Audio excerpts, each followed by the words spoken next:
All right, we're going to call to order the February 20th meeting of the West Sacramento City Council, Redevelopment, Successor Agency, and Financing Authority. We're going to begin tonight, as we do each week, with the Pledge of Allegiance. So I'd like to invite our guests to join the council and staff in the pledge, which tonight is going to be led by Ron Price in the front row. I pledge allegiance to the flag of the United States of America and to the republic for which it stands, one nation, under God, indivisible, with liberty and justice for all. I'll first note that Council Member Ledesma is not present this evening, is on a work assignment out of state, and Council Member Orozco is also not present. She is ill, so we send our best. But a quorum is present, and the council did meet in closed session this evening to confer with our legal counsel regarding one item of existing litigation, People's Vanguard of Davis versus the City of West Sacramento, and two items of substantial exposure litigation, one of those being the October 10th, 2018 letter from Scott Rafferty, and no further info on the second item. So no action was taken on any of those three items. So with that, we'll proceed to item 1A, which is presentations by the public on matters not on the agenda, but within the jurisdiction of the City Council. As is noted on our agenda, the council is prohibited from having a discussion or taking action on items that are brought up under item 1A, but it is an important opportunity for a public forum. We do ask that anyone wishing to address the council on this or any other item this evening to please fill out one of the yellow cards that's available near the front door and turn it into the city clerk. In front of the city clerk is a timer that we use to make sure that everybody gets a chance to be heard, and to that end we ask that all comments be limited to no more than 3 minutes. Also in front of the clerk is a flip chart, and that simply indicates which agenda item the council is currently considering. The clerk accepts the yellow cards all the way up to the conclusion of the staff report on any particular agenda item. Once the staff report's done and the council questions and the public testimony have begun, we don't take any additional cards, so if you're here for a specific item, please be sure to get that card into the clerk as soon as possible, but no later than the end of the staff report. And then finally, for many of us, our friends and neighbors, testifying in a public meeting with tens of thousands of people watching on television at home can be a nerve-wracking, hive-inspiring experience. And so we do ask that we maintain a civil discourse in the chambers, and we want to respect, and we avoid any demonstrations or boos or catcalls or even applause, and just maintain a civil chamber for everyone to be heard. So with that, we have a few requests to speak under item 1A. And the first, Mr. Castrena.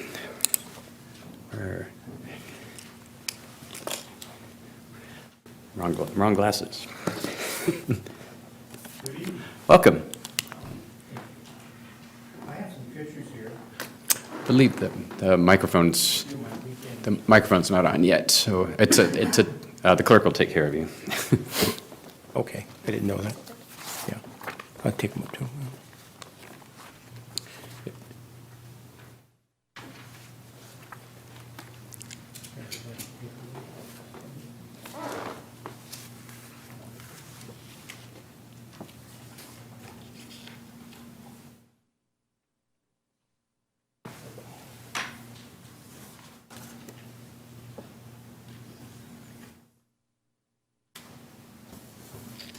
This is right in front of the rivers.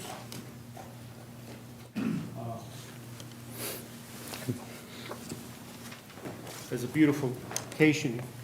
Mr. Castrena, if you could turn to us and use the microphone so you can be heard at home as well. That was done all the way down that block there on the side of the rivers. I'm sure that a lot of plants were planted there all the way down. A lot of workers there working till 5 o'clock at night, I noticed.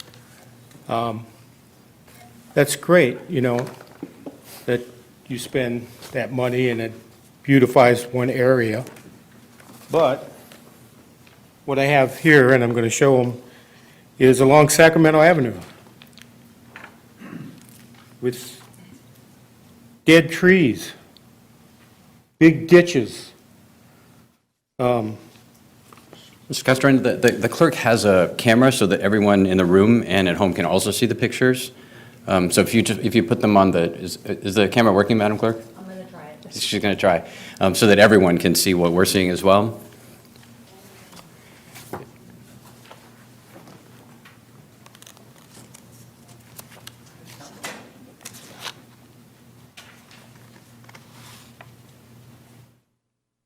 No, I'm sorry, it's not. Okay. Okay.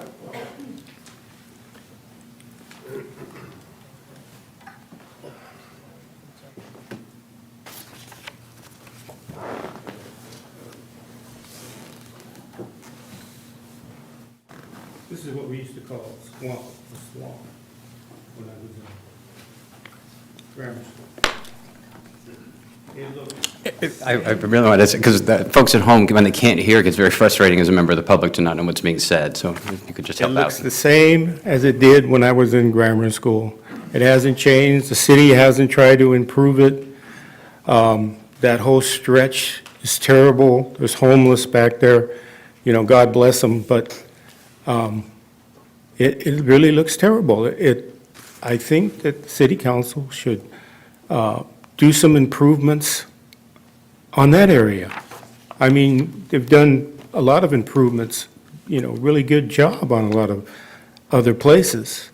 But Broderick, that's the road right into Broderick. That's my hometown, you know, for 65 years. I really wish you would think about it.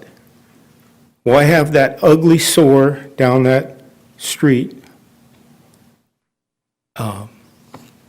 I'm begging you, please think about it. All right, thank you. I have the pictures back. Sure. All right, next up is Sherry Mendoza.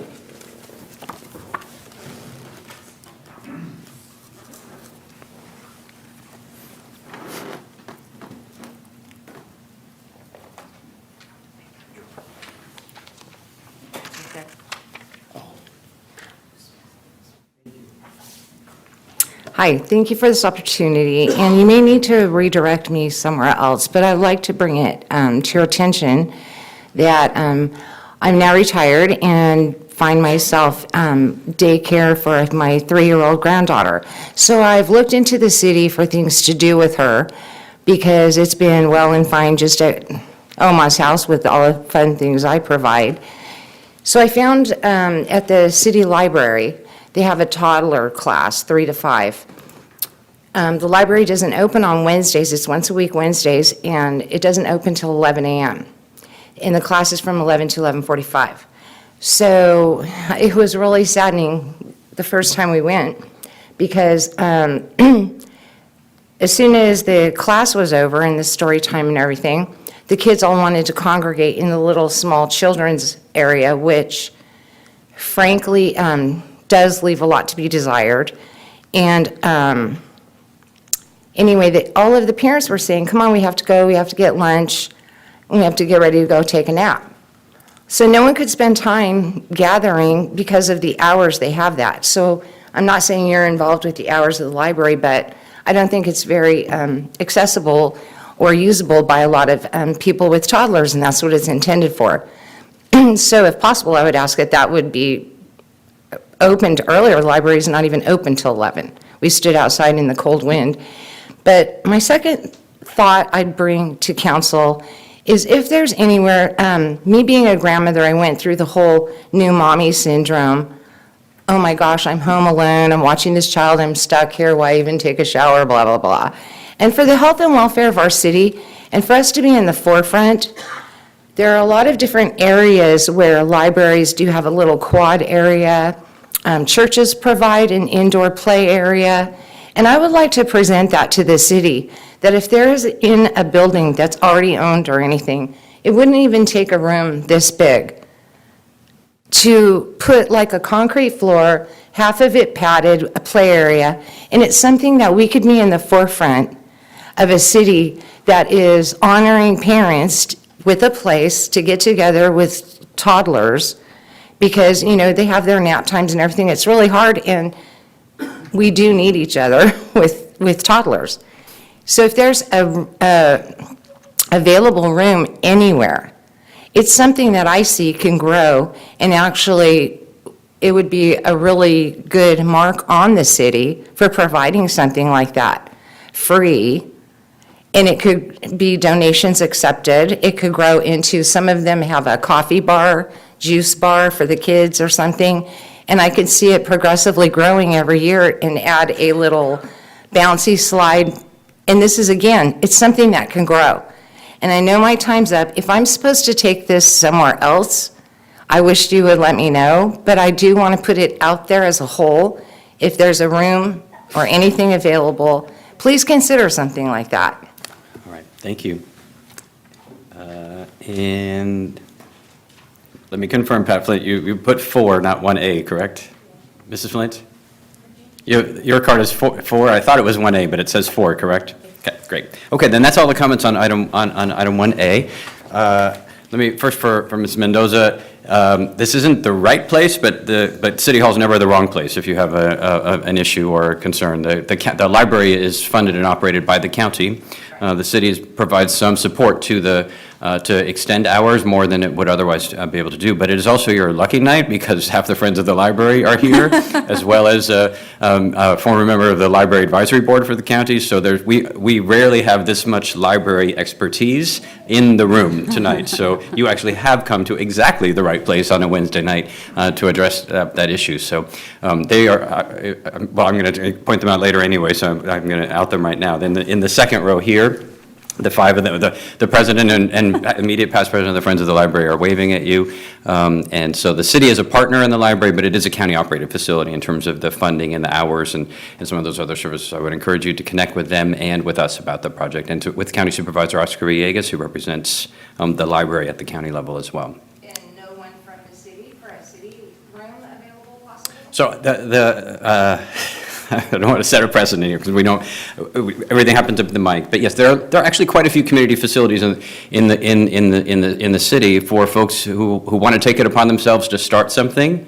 to volunteer and organize and make it happen. There are actually quite a few facilities, and so at the back of the room, the woman nodding right now, if you see her, Tracy Michael is the Director of Parks and Recreation, and she, between her and the Police Department's Community Facilities Room and the Station 45's Community Facility Room, there's actually quite a few facilities in the city at various times of the day that could potentially be available.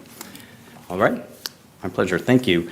All right, with that, we're going to proceed to item 1B, which is council communications, and are there any reports or other communications this evening? Yes, there is. Councilmember Guerrero. Yes. On January 28th, I attended the Yolo Habitat Conservancy meeting. We recognized Kay Good and Alan Berryman for their outstanding service to the Yolo Habitat Conservation Plan and Natural Community Conservation Plan. Quite an effort, and achieved quite a bit for the preservation of habitat. We also recognized outgoing members Skip Davies and Chris Ledesma for all the hard work that they've achieved in the Yolo Habitat Conservancy Board. And in addition, there were some action items that were taken that I wanted to bring to your attention.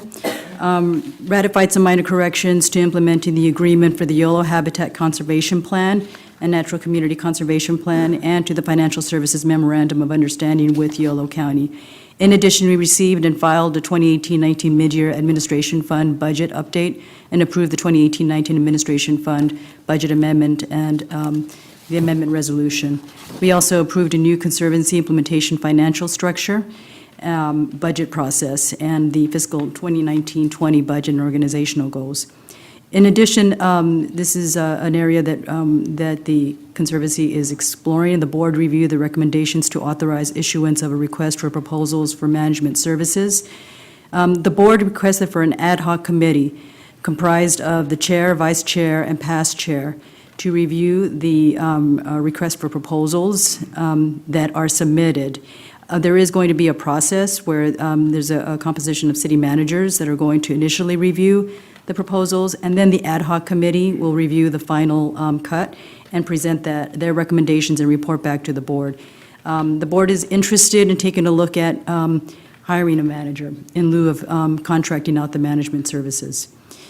Finally, the board elected a chair and vice chair. Pierre New from the City of Winters and is going to be the chair, and Don Saylor as vice chair.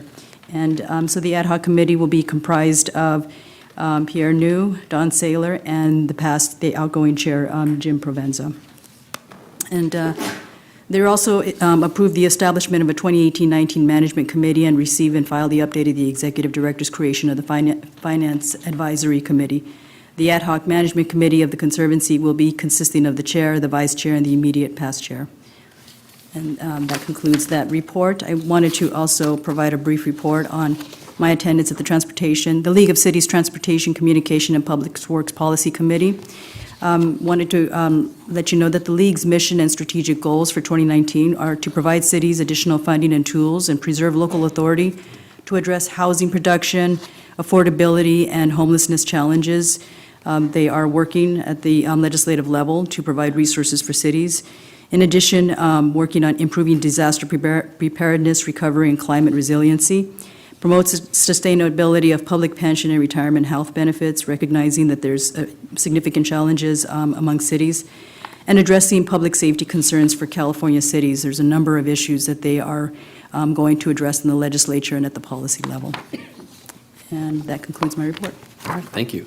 Councilmember Sandin. Thank you, Mr. Mayor. The West Sacramento Area Flood Control Agency met on January 17th. We approved some amendments to contracts and funding agreements related to our levee projects, and we approved entering into a design agreement with the Department of the Army and the Central Valley Flood Protection Board for the design of the West Sacramento Federal Project. Yolo County Housing met on January 23rd and again earlier this afternoon. At these meetings, we approved administrative plan policy revisions for several voucher programs. We approved the proposed development agreement with Mercy Housing for development of permanent supportive housing here in West Sacramento. And we approved bylaw revisions adding alternative representatives to the board and a rotation schedule. We pulled out of a hat today and I got the 4-year. There was a 1, 2, 4, and 4, and so we got a 4-year rotation. In conjunction with today's Yolo County Housing meeting, we also held a separate New Hope Community Development Corporation meeting, and at that meeting, we also approved the proposed development agreement for permanent supportive housing here in West Sacramento, and I was also elected the board chair of New Hope Community Development Corporation. I also attended a Metropolitan Transportation Plan Sustainability Communities strategy briefing for Yolo County elected officials on February 11th. The planning timeline and SACOG decision points were shared with all of us, along with region-wide goals for greenhouse gas reduction. A Green Means Go, I'll put that in quotes, Green Means Go, pilot program will be available to us to help accelerate infill projects, travel options, and electric vehicle deployment. And I believe we'll be seeing something in an upcoming meeting on that here. I also participated in an ad hoc personnel committee meeting for Yolo Solano Air Quality Management District on February 13th, and yesterday in an I Street Bridge Replacement Project Selection Committee update. Excuse me. In addition to these meetings, I also spoke briefly at the recent 10-year anniversary of the West Sacramento Recreation Center. The event was really well attended, and both the Director of Parks and Recreation and the manager of the Rec Center provided some inspirational remarks. It was exciting to see and imagine the next 10 years and beyond.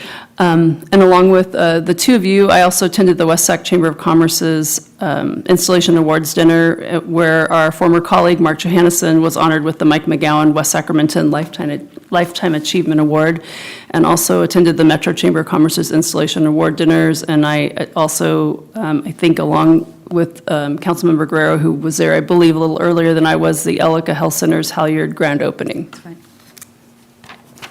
Thanks. All right, thank you.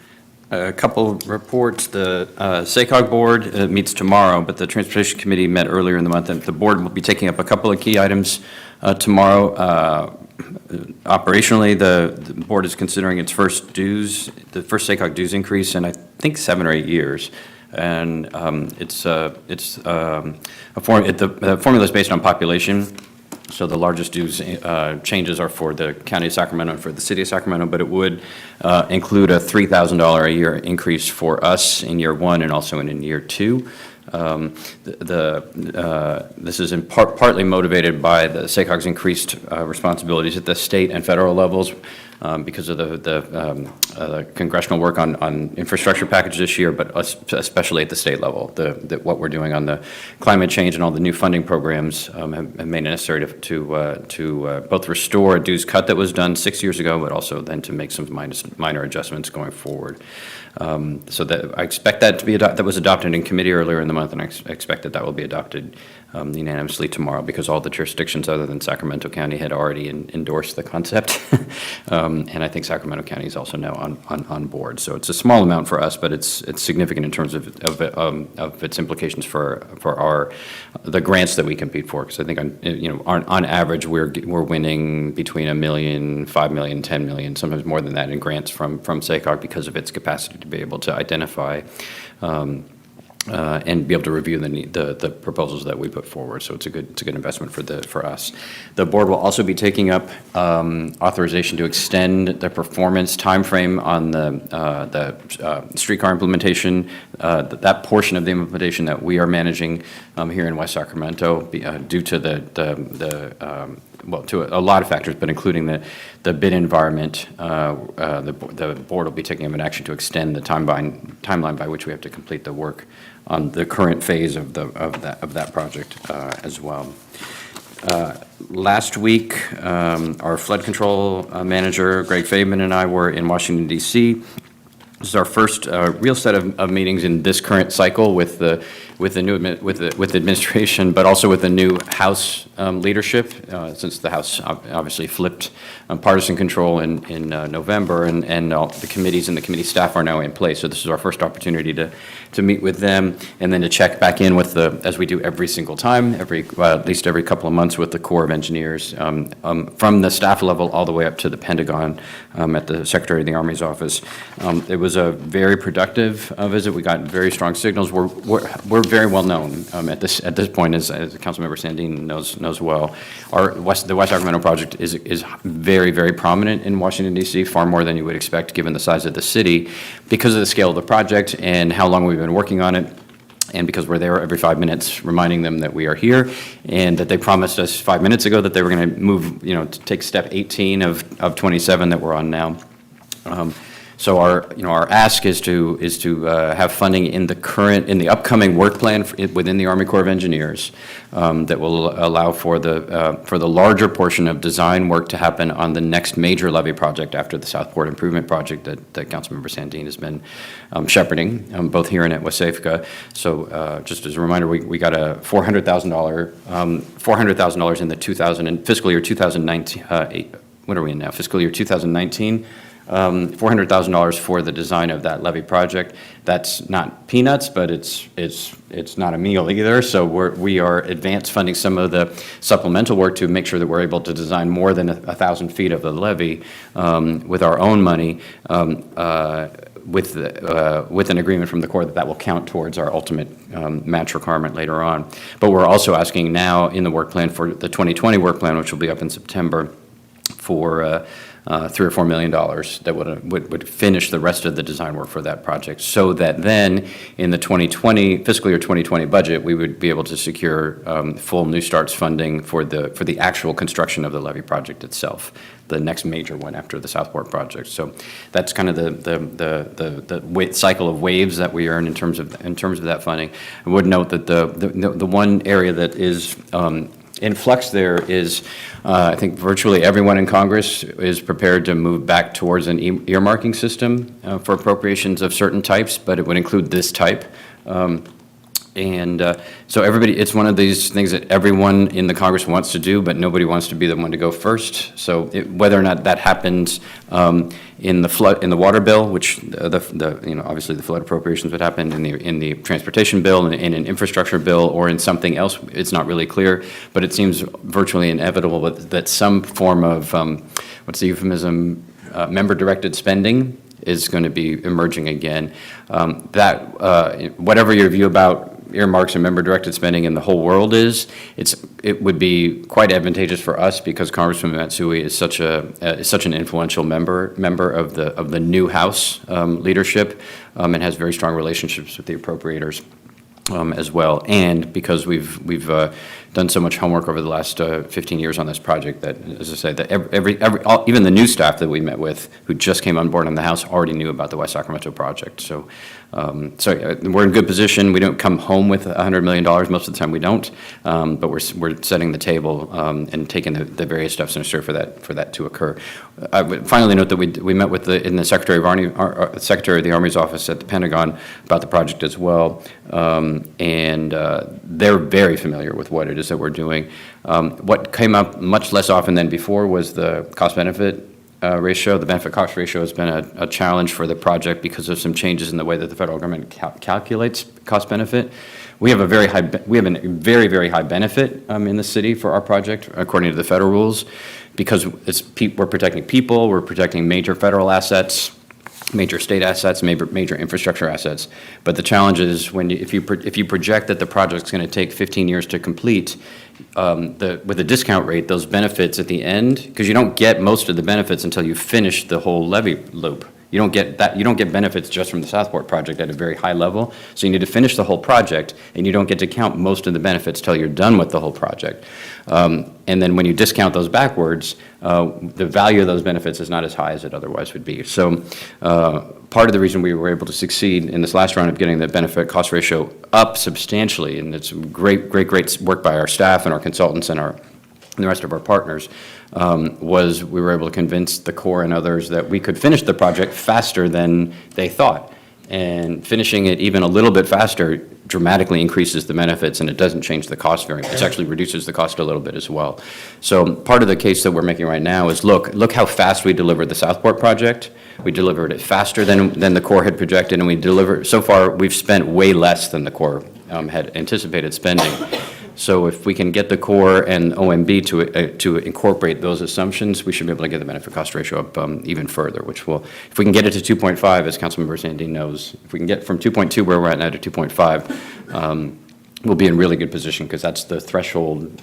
Once you're above that threshold, it's almost impossible not to get your money. So good visit, and thanks to Greg Fabian and our team at Holland and Knight as well for their work to set that up.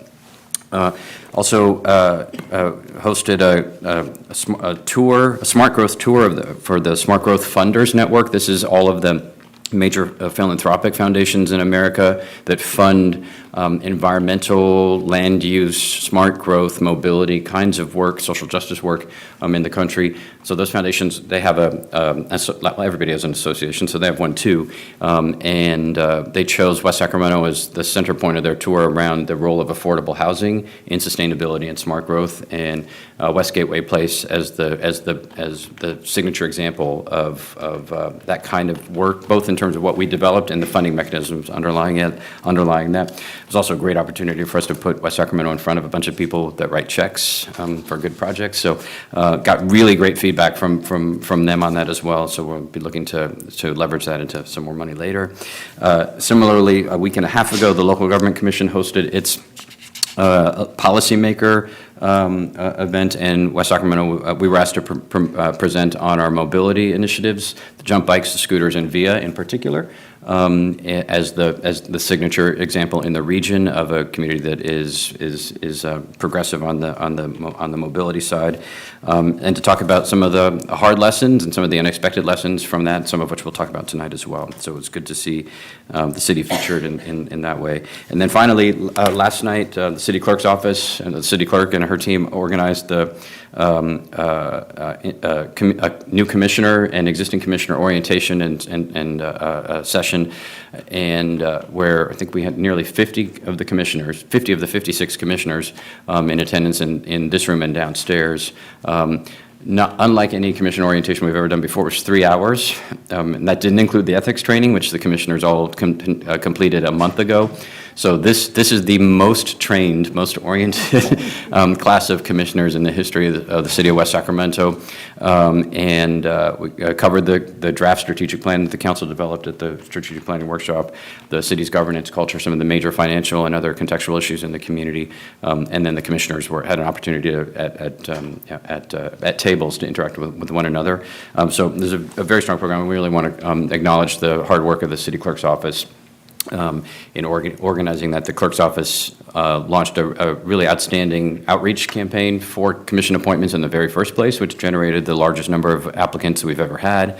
Then managed the processing of all those applications, and then organized both the ethics orientation and this one.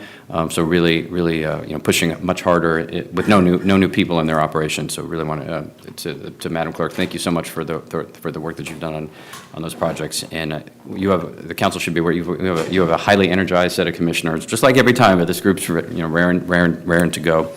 And also thank the department directors and their team who were there last night as part of the orientation as well. All right, so that's all the reports. We have no appointments to do this evening. So we're going to proceed to item 2, which is presentations of certificates of recognition for our outgoing commissioners. And these, we're going to, this is our opportunity to say thank you as a community to our neighbors and residents, local citizens who have given their time and their heart and soul, and probably some of their time in the supermarket as their neighbors are haranguing them about issues and opportunities and complaints and ideas as well. Local government like this only works when it is all of us as regular people who are weighing in on the future of our community, and we get the chance to work with some outstanding staff. We have some of the brightest, most talented staff I've ever worked with in any context. They're really great, but fundamentally in a democratic society, the people also have to weigh in and say, hey, that engineering analysis is great, but what you may not know is that there's a shrub at that corner that makes it impossible to see around. That you may not have seen from the schematics, but that exists. The kind of on-the-ground common sense, but also the really incredible amount of talent and expertise that folks in our community bring to the table. A planning commissioner tonight she joined the planning commission right during finishing her master's degree in urban planning in Malta or Italy or New York or somewhere. We've had, attorneys, water quality specialists, folks with a wide variety of talents offer to share them with the community, and we'll pay them to do it. And our projects, our competitiveness, our community is better for it. So I really, on behalf of the whole council, including the two members who can't be with us tonight, say a really profound, heartfelt thank you to the citizens who've stepped forward to volunteer and give of your time and your energy, your hope. And your ideas as we've gone forward. It's the results are all around us, but we're really grateful for your service. So we're going to acknowledge them this evening, and we're going to begin with a special group, which is the members of the Age-Friendly Task Force. This was a task force that we convened in conjunction with our age-friendly action plan work that we've undertaken in partnership with the AARP and the World Health Organization. And I believe uniquely in the world, we're the only city that moved this effort forward by asking each one of the commissions in our city to send a delegate to a coordinating task force, so that issues around aging and age friendliness weren't just relegated to a conversation that happened, in a corner from folks who are interested in aging, but they were brought back to the table of the Transportation Commission, to the Economic Development Commission, to the Planning Commission, to the Arts Commission, so that the age-friendly action plan that ultimately was adopted by the city through a lot of outreach and community participation now lives in every part of the city government, and not just on the shelf with the title. And so we want to thank, these are folks who did double service. They were serving as members of their own commissions, and then in addition to that, agreed to serve as part of this path-breaking pioneering work at the Age-Friendly Task Force, which was led by our immediate past colleague, Councilmember Mark Johannesson, and Councilmember Bab Sandine. So I've asked Councilmember Sandine to present the proclamations to the task force members that are here.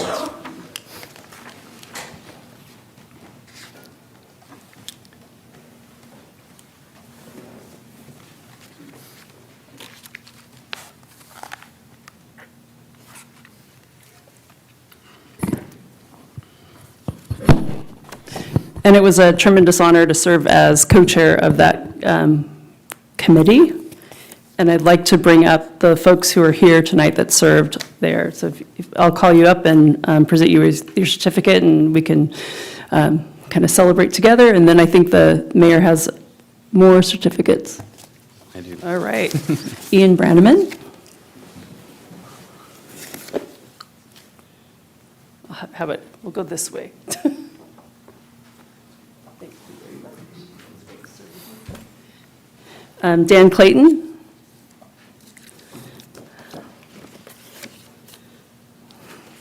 Good to see you again. Thanks. Alex Hirsch.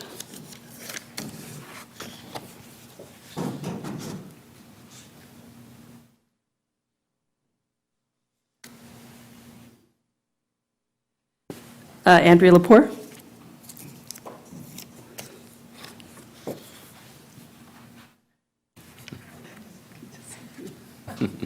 Thank you.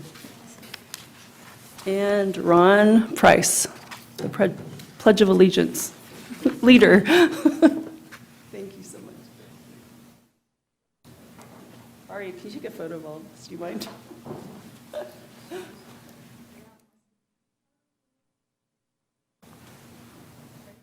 Thank you.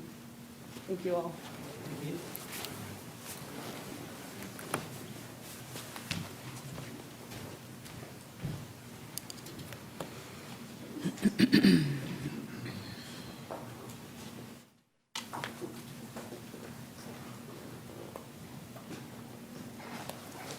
All right, then I have the pleasure of asking the commissioners that are here tonight, and if you're on our list and we didn't see you come in, please let us know. But I think Chris, the city clerk, wandered the room to make sure that she caught everybody. But if you're here and you've been and we're honoring you tonight, please and I don't say your name, please come forward because we want to make sure everyone gets recognized for the outstanding contributions that you've made. So I'd first like to ask Sam Hayashi and Ian Brandeman to come forward from the Arts, Culture, and Historic Preservation Commission.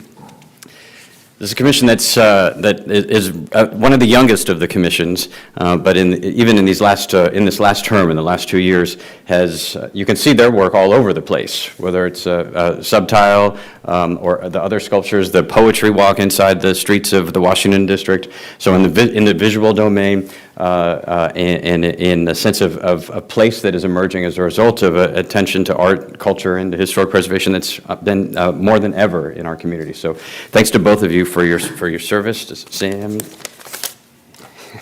and to Ian. Thank you so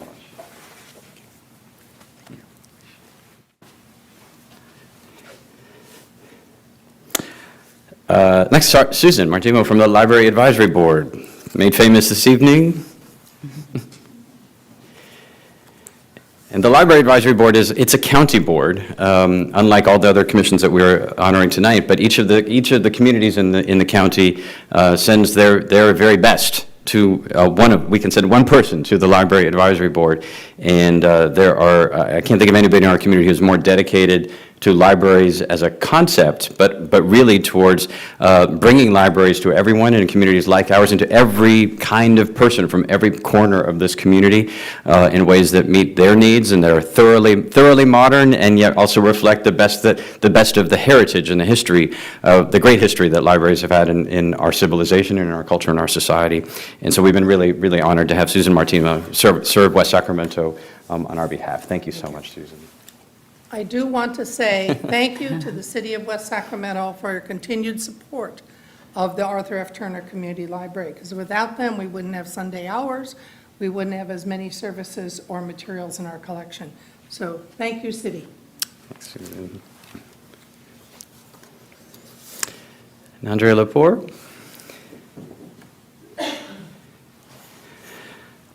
So Andrea Lepore from the Planning Commission. Who I think I surprised one day. Andrea is famous in the Sacramento region, and even if you don't know her, you know of her impact in this community.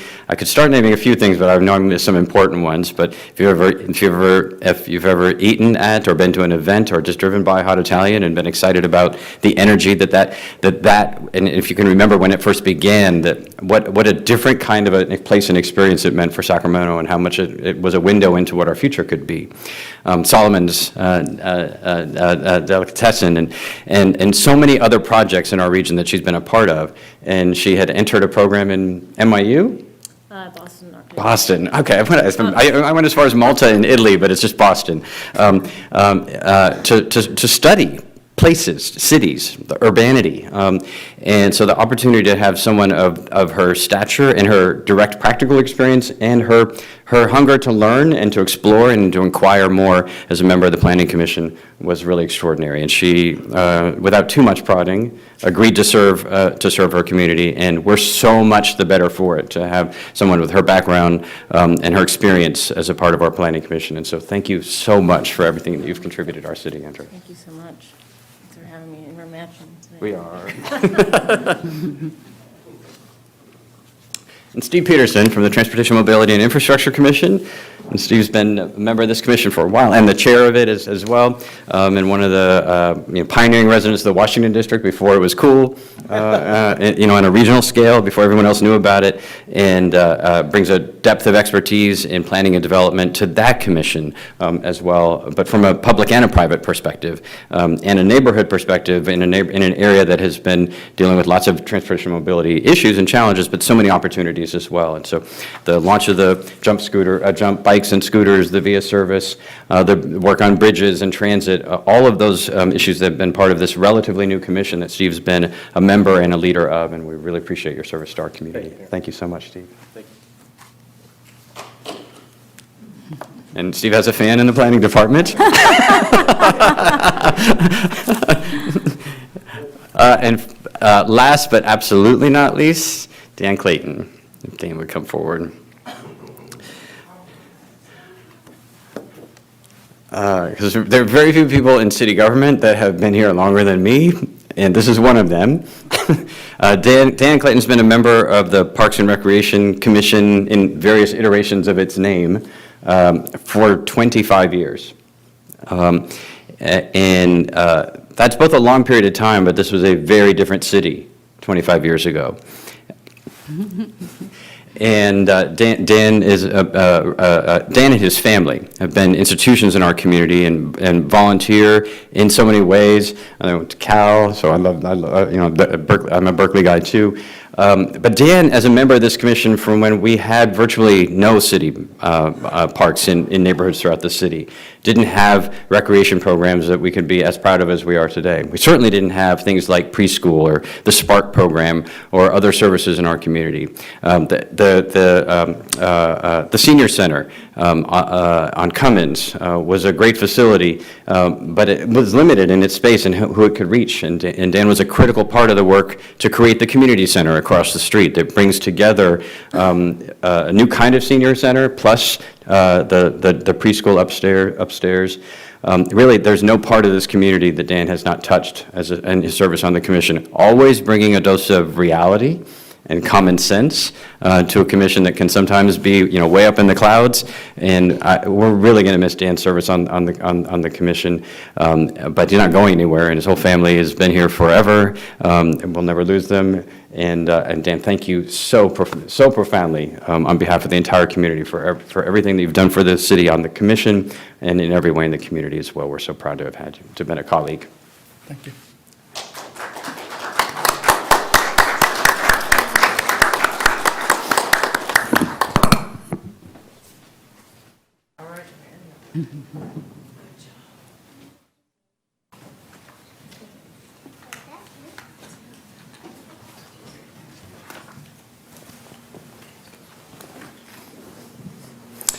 All right, and yes, to the honorees, there is never any shame in walking out of a city council meeting. You don't have to wait for the intermission. All right, thanks, and thank you and congratulations again to our fellow citizens for their service to West Sacramento. So now we're going to move to the consent agenda, which is items 3 through 15. Any items on consent for question or comment or to remove from consent? There's a request from Thank you. number 6 from staff to pull that. Is that right? Okay. Yes, thank you very much. Yes, so the city manager is requesting that we continue item 6 to a future meeting. And in addition, we have a corrected version of item 7 as well. Okay, so without objection, we will continue item 6, which was consideration of approval of a contract with Jacobs for water quality, recreation, and ecosystem enhancements analysis associated with the proposed Central Park. Other items on consent for separate question or comment or to remove? No. Okay, we had one request on item 4, and then I have item 3 and item 8 as well. So item 3 is consideration of approval of contracts for revenue audit and consulting services with HDL Corn and Cone, HDL Companies, and Avenue Insights and Analytics, and adoption of Resolution 19-11, authorizing related budget adjustments. Ms. Raper, so the question, I think the fundamental question I have on this one is,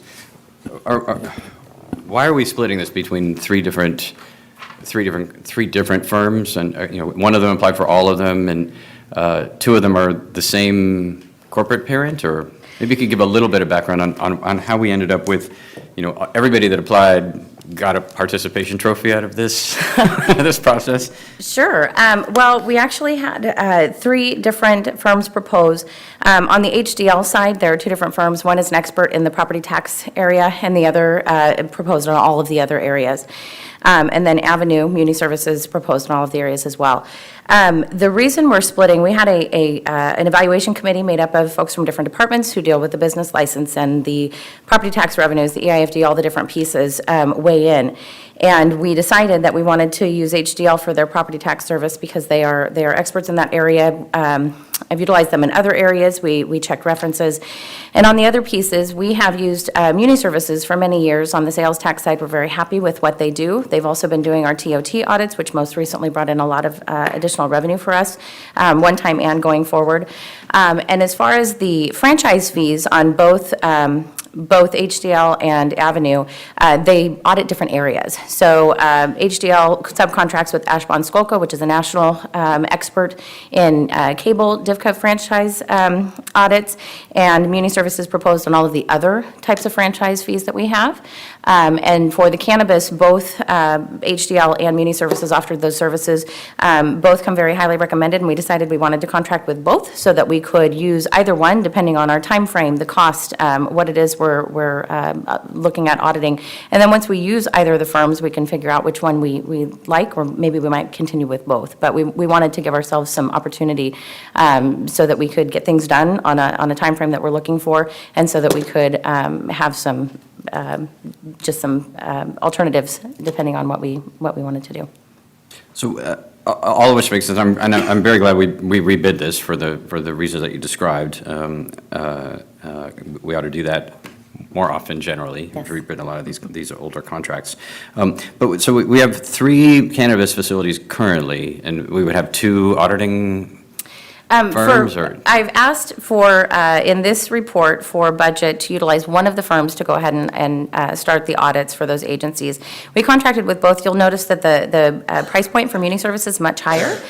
City of Sacramento uses them. They're very happy with them, but we were a little put off by the high price, and so we really wanted to start with HDL, but just to not tie our hands, to contract with both firms and be able to utilize either firm, depending on what our needs are. Okay.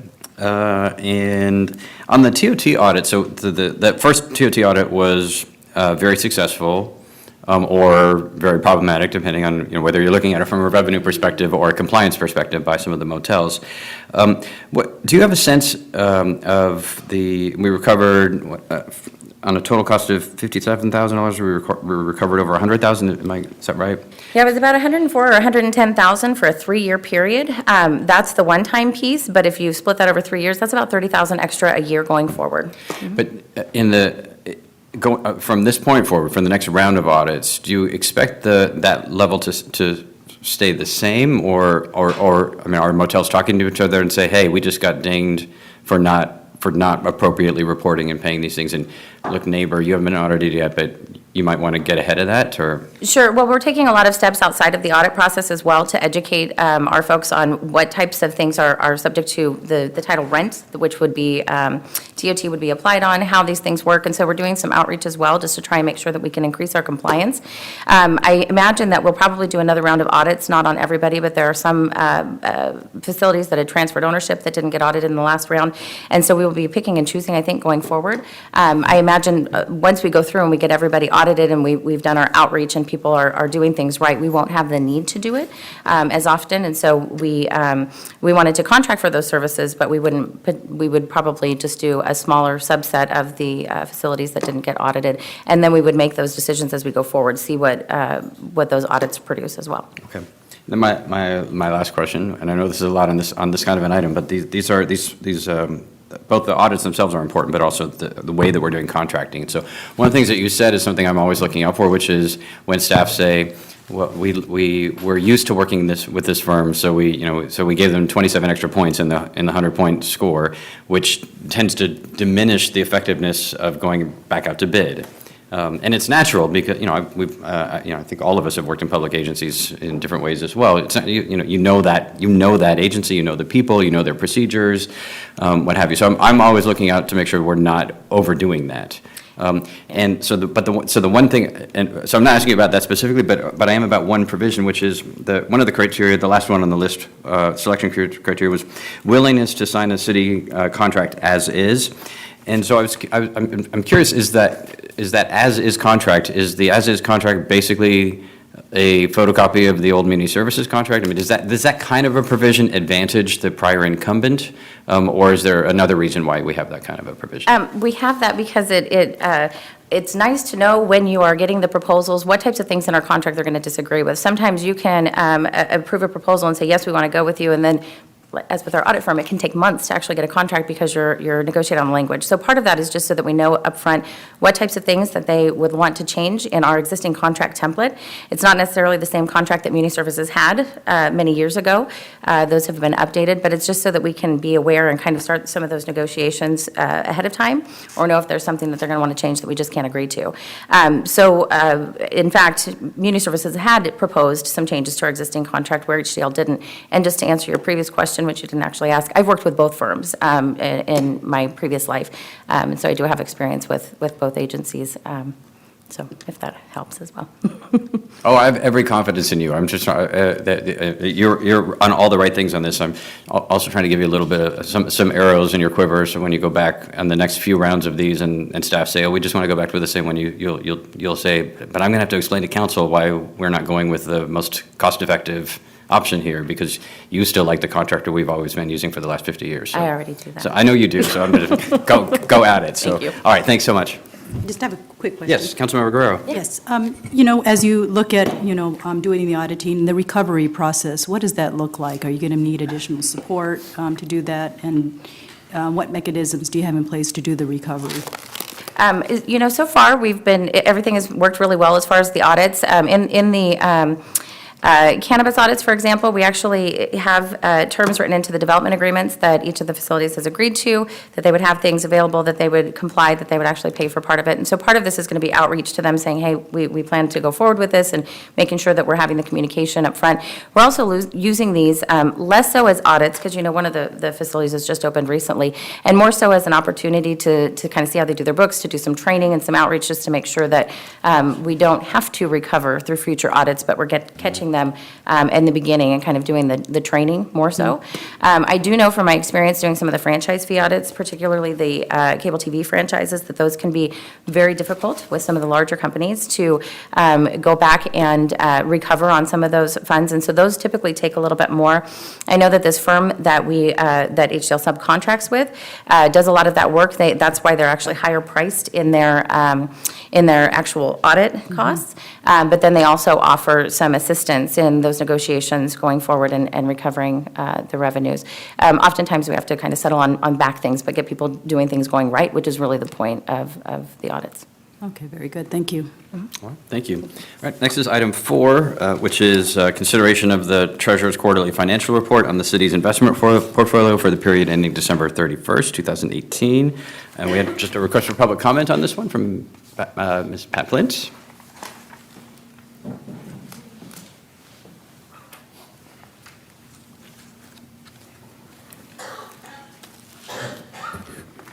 Thank you. I've always questioned this portfolio in the past. It's used for investing surplus operating and capital funds. That was spelled out in this directive today. Who determines which funds are surplus? And if they're coming out of operating, if you have surplus operating funds, I find it very hard that you cannot finance police and fire operating funds from your regular budget. To me, you're hiding money. That's what this appears to look like. Police and fire deserve good contracts, good benefits, as well as other city employees. This doesn't look well. 126 million sitting in an investment fund, and it's surplus operating and capital funds. Just saying. Mr. Bloomberg? Yes, to give you an example of why we invest surplus funds is, for example, we get in our money from the county basically twice a year from property taxes, and those funds will go to pay for different city services and activities, debt service, things like that. And until we need those funds, we put the funds to use by investing them in a very safe series of fixed income investments within the portfolio. So until we need that cash to pay the bills, we keep it invested. Okay, so just the distinction that the important distinction that you're drawing is that when you're describing, they're surplus on a cash flow basis. They're not surplus funds. In the same way that when I get my paycheck and I deposit it, in that moment in my account, I have surplus funds that I have not spent. Some of which I hold in a savings account. But I have obligations, I have a personal budget that extends through the whole 30 days till the next paycheck arrives, or for the year, if I have to make quarterly property tax payments or my annual something else. So I'm holding, it's the reason why all of us have checking and savings accounts is for the purpose of holding surplus funds that we are not spending on that moment, but they're still budgeted. These are not funds that have been declared to be over and above what are required in our operating or capital budgets. That's correct. The Director of Finance has this. If I may, I'm sorry, just want to also add, these are funds from all of our funds. And so, for example, police and fire are paid out of general fund. We do not have that amount of surplus general funds. There are funds that are taken in, that are budgeted for use later across all of our funds, that are invested during the time, that idle time before they're used. In addition, council has adopted policies to hold reserves of funds in certain cases for budget stabilization, for water rates, for other things. And while those are sitting in reserve, those are also invested. And so some of them are not included in the operating budget, but are set aside as reserves for a particular purpose. And those are invested during their idle time as well. Terrific, thank you. All right, and finally is item 8, which is consideration of affordable housing agreement with 301 D Street LLC for the 301 D Street development. I actually have more of a policy question. So we've adopted this incentive, but I'm trying to make sure I remember or understand the math here. So for in lieu of producing 4 affordable units, under the incentive that we've created, the developer in this case would be paying $51,000? That is correct, and that's primarily because of the density of the project. They're doing all the things that we want them to do. Exactly. So all for the right reasons. These are all good policies.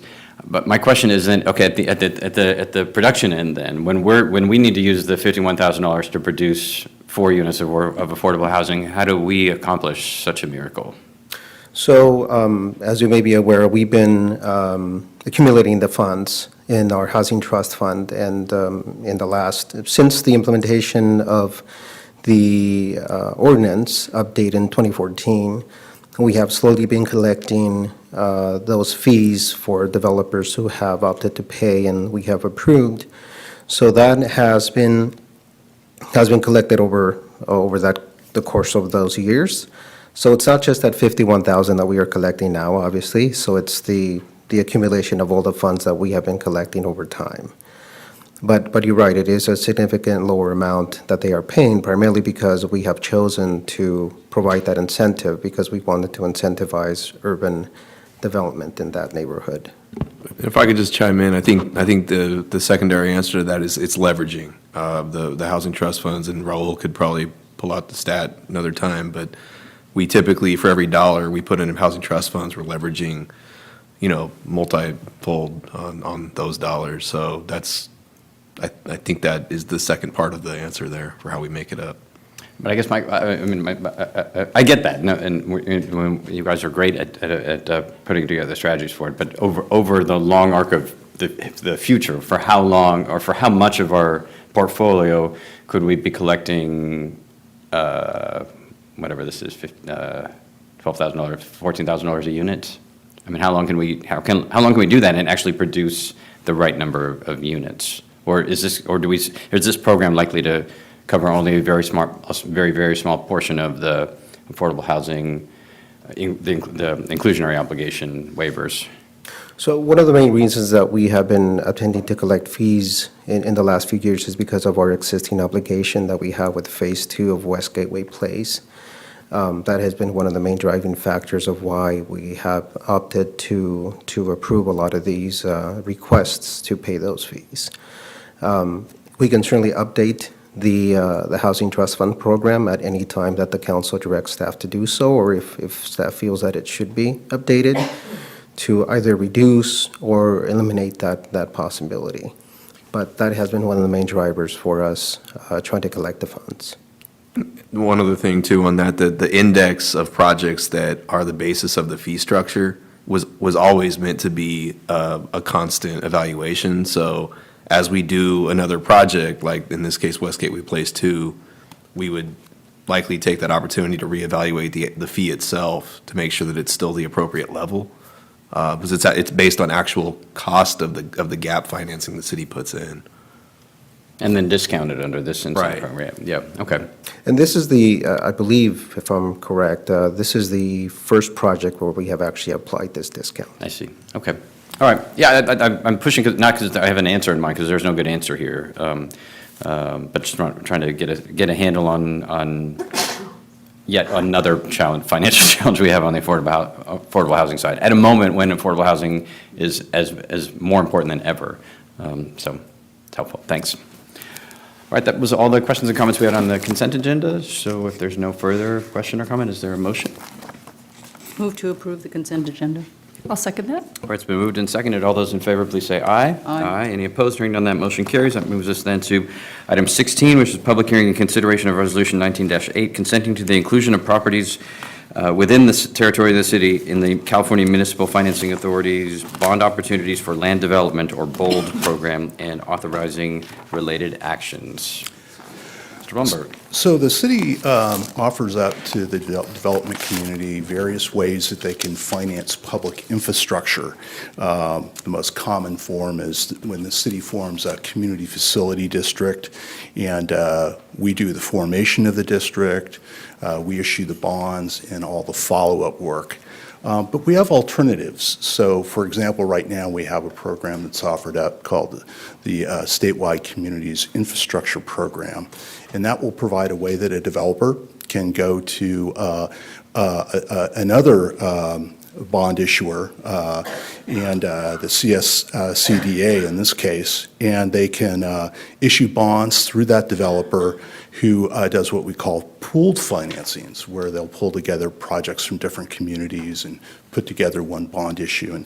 And so that has real advantages for developers because they can be part of a larger bond issue, and it spreads the cost of issuance among a number of projects and improves the credit quality of that issue. So the program that we want to bring for your consideration is offered through the California Municipal Financing Authority. So the BOLD program really is focused in on Mello-Roos bond debt. So it's just using that one financing mechanism. And so CMFA will be the bond issuer. They will form the Mello-Roos district. And once they issue bonds, they'll do all the follow-up work because you have to do compliance for the life of the bonds. And so we're already members of the CMFA, and the City Council has previously authorized two programs, one that offers up private activity bonds. For instance, the Lighthouse School that opened last year was financed through CMFA. And then there's another program that the Council's authorized that would fund energy efficiency programs or improvements through the PACE program, or Property Assessed Clean Energy. And so we want to bring you this third program because it would provide more options to developers. And we think that that's a good thing. They can compare whether the city doing a standalone project, skip or a bowl program is the most cost-effective for them. The pooled financings, again, are low-cost alternatives. They improve the credit quality of an issue. And it's a great option for smaller projects where doing a standalone bond issue may not be feasible, economically feasible for them. And then also, it's a finance team that we're already working with. So Piper Jaffray is an underwriter. Jones Hall is a disclosure counsel that we use on all our deals. And then, of course, Del Rio Advisor, the city's municipal advisor, would already be involved. And then it saves staff time. So these are turnkey programs. So rather than staff focusing on formation and bond issuance on some of these smaller projects, they can go to CMFA, and CMFA will do all the work for us. And so in considering Resolution 9-8, I would just point out that there's an attachment that's the acquisition agreement, and so that's the template that will be used for all the financings in the city, and it's used when the city acquires the improvements after they're completed.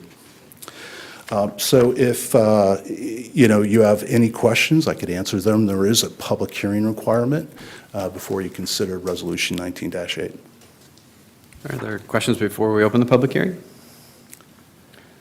Are there any requests to speak on this? No. Oh, okay. I do have a question. Let me open and Sure. close, and then we'll come to the Okay, that's questions. So might as well so I don't forget. So let's open the public hearing on item 16. And we have no request to speak, but since it's a public hearing, does anyone wish to address the council on this item? Seeing none, we'll close the public hearing, return to the council. Councilmember Guerrero. Thank you. I just wanted to find out, can you help me understand, I get conceptually what this is about, and the return benefit to the community, just how does that look, so that, I can understand what the return is back to the community? Is it an increase in revenue, or is it just, yeah? Well, I look at public financing as an economic development tool. So a developer can finance at a lower rate through tax-exempt financing than they would if they had to go to a bank and get a bank loan. And so, in essence, we're assisting the project's feasibility by offering up that type of financing. So the return to the community is you may have projects that might not occur without public financing involved. Okay, that's really good. Is it, and is it just for specific regions? Because you mentioned Melrose, or is it citywide? So the program would be citywide, could be used anywhere within the city. And again, the application would go to CMFA. The city would need to sign off on it. And so we would have some role in the project. But the projects can really come from anywhere in the city, and different types of projects too. You could do water, you could do storm drain, you could do sewer improvements. There are a number of things that can be financed under the Melrose Act. Okay, good to know. Thank you.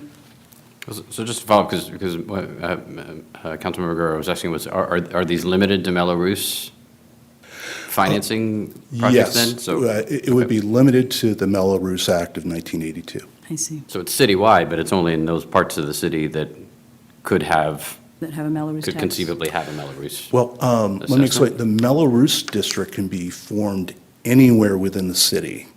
And so each one of these financings would involve CMFA forming a Melrose district where the project is located.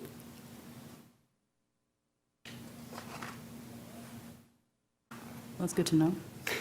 All right. Yep. Councilmember Sandin. So this adds another tool in the toolbox, so to speak. What's the universe of tools? Like, are there other things that could come forward to us like this, or do now we have the complete set of tools? The financial industry is always innovating, and this is a great innovation, again, for a niche group of projects where, like I said, the city could form a CFD at any time, but it doesn't always make sense if you have a small subdivision like Capital Estates, for instance, that we financed through SCIP last year. That was like 38 units, and it just wouldn't have made sense to do a standalone bond issue for that project. But we're always looking for new tools. And frankly, there's a lot out there to continue to investigate. Yeah. Any further questions or comments? Just one more question. To put together, to put this together and somebody out there is interested, what type of resources are available for them to prepare something like this and move forward with this idea? For the applicant? Mm-hmm. And that's the beauty of these turnkey programs. You basically just submit an application, and usually there's some cash deposit. Mm-hmm. But it's a turnkey program where everything's done for you. I should point out that the city's municipal advisor would be involved in these financings, and that's important because the municipal advisor is looking out for the city and our interest, and of course, we're looking out for the applicant's interest. But everything is done by the team from CMFA, and really, the applicant just gets to look forward to getting a check one day. Mm-hmm. Okay. Okay, that sounds way easier than it is, but okay. All right, any other questions or comments? All right, seeing none, then is there a motion on the item? Do we need to have a motion on this? Yes. This is an action item. It's an action item Request for to- 5 actions by staff. Move to approve the recommended action. All right, it's been moved and seconded. All those in favor, please say aye. Aye. Any opposed? Hearing none, motion carries. That brings us to item 17, which is consideration of a workshop on the pilot on-demand rideshare service and request for approval of amendment number 1 to the Nomad Transit LLC contract and adoption of Resolution 19-12 authorizing related budget amendment. Ms. Strand. Good evening, Mayor, council members. Sarah Strand, Public Works. As you can tell by the title of this, there's a number of different items that I'm going to be covering. I'm going to grab the clicker really quick.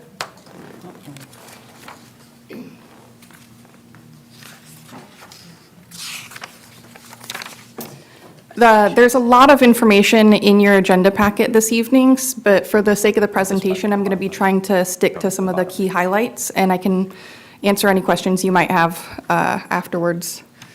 The key objectives of this report, one is to provide you a regular update per the council's request regarding this project, as well as report back on some of the results of a 6-month user survey that was deployed in November of 2018. 2, to request your approval of the contract amendment number 1 and a related budget resolution. And 3, to conduct a workshop to explore year 2 scenarios and to solicit some really initial feedback from the city council on those items. So the pilot on-demand rideshare program is now 9 months into the 1-year pilot term. At this point in time, we've seen ridership continue to grow. We did have a lull over the holidays and a hit during the campfire time. But at this point, we've done over 48,000 rides, and we have about 4,500 accounts opened in the community. The average daily rides are around 325, which is far exceeding what we had originally expected, which was closer to 250. I do have a correction to make on this slide and in your reports. The passengers per service hour is actually about 3.75, not 4.14. But that still is in excess of what our original expectations were. As demand has grown, average ETAs have grown a little bit as well, up from around 6 or 7 minutes when the pilot first started to around 9 minutes, which is still really reasonable. And we've also seen the shared ride numbers increase as demand has grown, which is really great. So we've seen about 40% of all rides with 2 or more passengers in it, and 63% of, or that's actually in reverse, my apologies. So 63% of all rides have 2 or more passengers, and actually 40% of all bookings are matched together.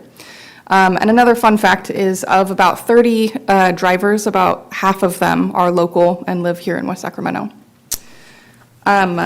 As noted in your agenda report, there have been a few bumps along the way, namely related to a demand error that was happening for some isolated users, and that is something that's continuing to be worked on by VIA, but has been largely addressed through some adjustments to their algorithm.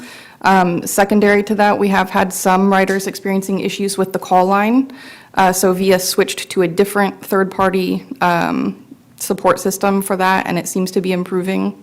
And then lastly, the process for those who do require door-to-door service, which is available for people with physical impairments that prevent them from being able to meet their vehicle, has been really just a cumbersome process, and so we're working with VIA on smoothing that out. And I'm happy to address any other questions that might be related to those items afterwards. In terms of when people are riding, the Wednesday through Friday time period is by far the popular, with Fridays being the most popular day. This just shows the change over time from overall to 12-week to the past 4 weeks. And then the time of day that people are riding has changed a little bit since we first launched. Originally, that midday peak was very prominent, and it was actually an inverted demand curve from what we expected. We thought that people were going to be riding during traditional commute hours in the morning and evening. On the contrary, the middle of the day is the most popular time to ride, but we're starting to see growth in the AM and PM time periods. So on that note, we did push out a survey which was taken to you for your input back in October. And we launched it in November. It was kept open for 3 weeks. I did want to just emphasize that this survey was not intended to replace the bigger, kind of more rigorous academic survey that we're going to be doing with UC Berkeley that's going to help try to quantify some of the impacts. This is really just to give us a sense, a general sense of what direction things are going. We got a really strong response to this survey. We had a 14% response rate. It was 521 responses out of, at the time, about 3,750 accounts. And it was a 92% completion rate. In terms of who responded, as is demonstrated in your attachment 2 report, it was actually pretty reflective of the general population per the 2017 American Community Survey, but there was a slightly higher response from young men between the ages of 13 and 17, adults in their 40s, and older women, 60 and above. 95% of respondents mentioned a zip code that is local to West Sacramento, and overall about 2/3 of respondents were women. We released the survey both online, which received about 90% of the responses, as well as in paper copies that we put at all the city facilities and in the actual vehicles. And then we advertised through flyers, the webpage, social media. We offered a chance to win one of 4 $25 gift cards as an incentive, and B. Buchanan and the Chamber of Commerce were really helpful in helping us to get the word out and encourage people to take the survey. In terms of the objectives of this survey, we were really just trying to learn more about who's actually riding it, how they're using it, and whether it's impacting their travel behaviors or quality of life. So some of the things that we've been learning, in terms of who's riding the most, these riders tend to be younger, so under the age of 21, or older, over the age of 50. They are more likely to come from a lower household income between $15,000 and $35,000 a year, and slightly more likely to be women. But I should emphasize that there was actually a pretty broad cross-section of the community using it. These folks are just a little bit more likely to be using it. In terms of the trip purposes that people are using VIA for to get around the community, we started to see some pretty definable use cases emerging out of this survey. Younger folks, especially high school age folks, are using it to commute the most, as well as for social and recreational activities. And then young adults are doing the same, but then also using it for things like groceries or appointments. We see older adults depending on it much more for things like groceries, shopping, appointments, as well as lower income households. Women were slightly more likely to be using it for the same reasons, as well as for transporting family members. And then Conversely, middle-aged respondents between the ages of 30 and 60 were really using this as somewhat of an Uber or Lyft substitute good. So they're using it more to go out to local bars, restaurants, social and recreational, and also for helping to transport family members. And the same goes for middle and upper income households for the most part. And then within all of this, there was a smaller contingency of people who basically said this is just their backup plan. They signed up, and when their cars or their bike is in the shop, they like to use VIA. So one of the questions that we asked to start to get at some of the potential travel behavior impacts was, if you hadn't used VIA rideshare, what other option would you have used to complete your trip? And what we heard back, and I do want to caveat this, we didn't ask people about frequency. So this is really just representative of the most responses per mode, and they were allowed to select all. So this doesn't give us a sense of how much they are switching over from other modes. But about half of all respondents said that they're switching over from Uber or Lyft for some rides, and about a third said that they're switching from driving alone or getting a ride from friends and family, which, although is not conclusive, is perhaps promising that it might be having some reductions in VMT. And then about 20% said that they are riding the bus less, and I also want to note that about 14% said they just wouldn't have taken the trip at all.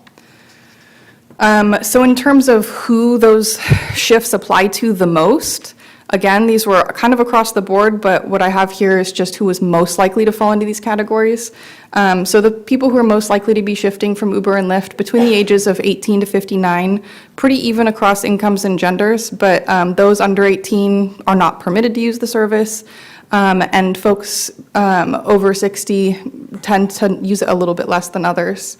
In terms of driving alone, this was more likely to be folks who were between the ages of 30 and 70 and come from higher income households. One thing that we noted from the survey results, as well as from some of the anecdotal information that we've received from riders, is that some older folks are feeling like they're more comfortable giving up the car or driving less because they have VIA as an option, which we found as an important takeaway. And then those who were switching from getting rides from friends and family tended to be either much younger, 13 to 17, or much older, 60 or over, relative to the general population.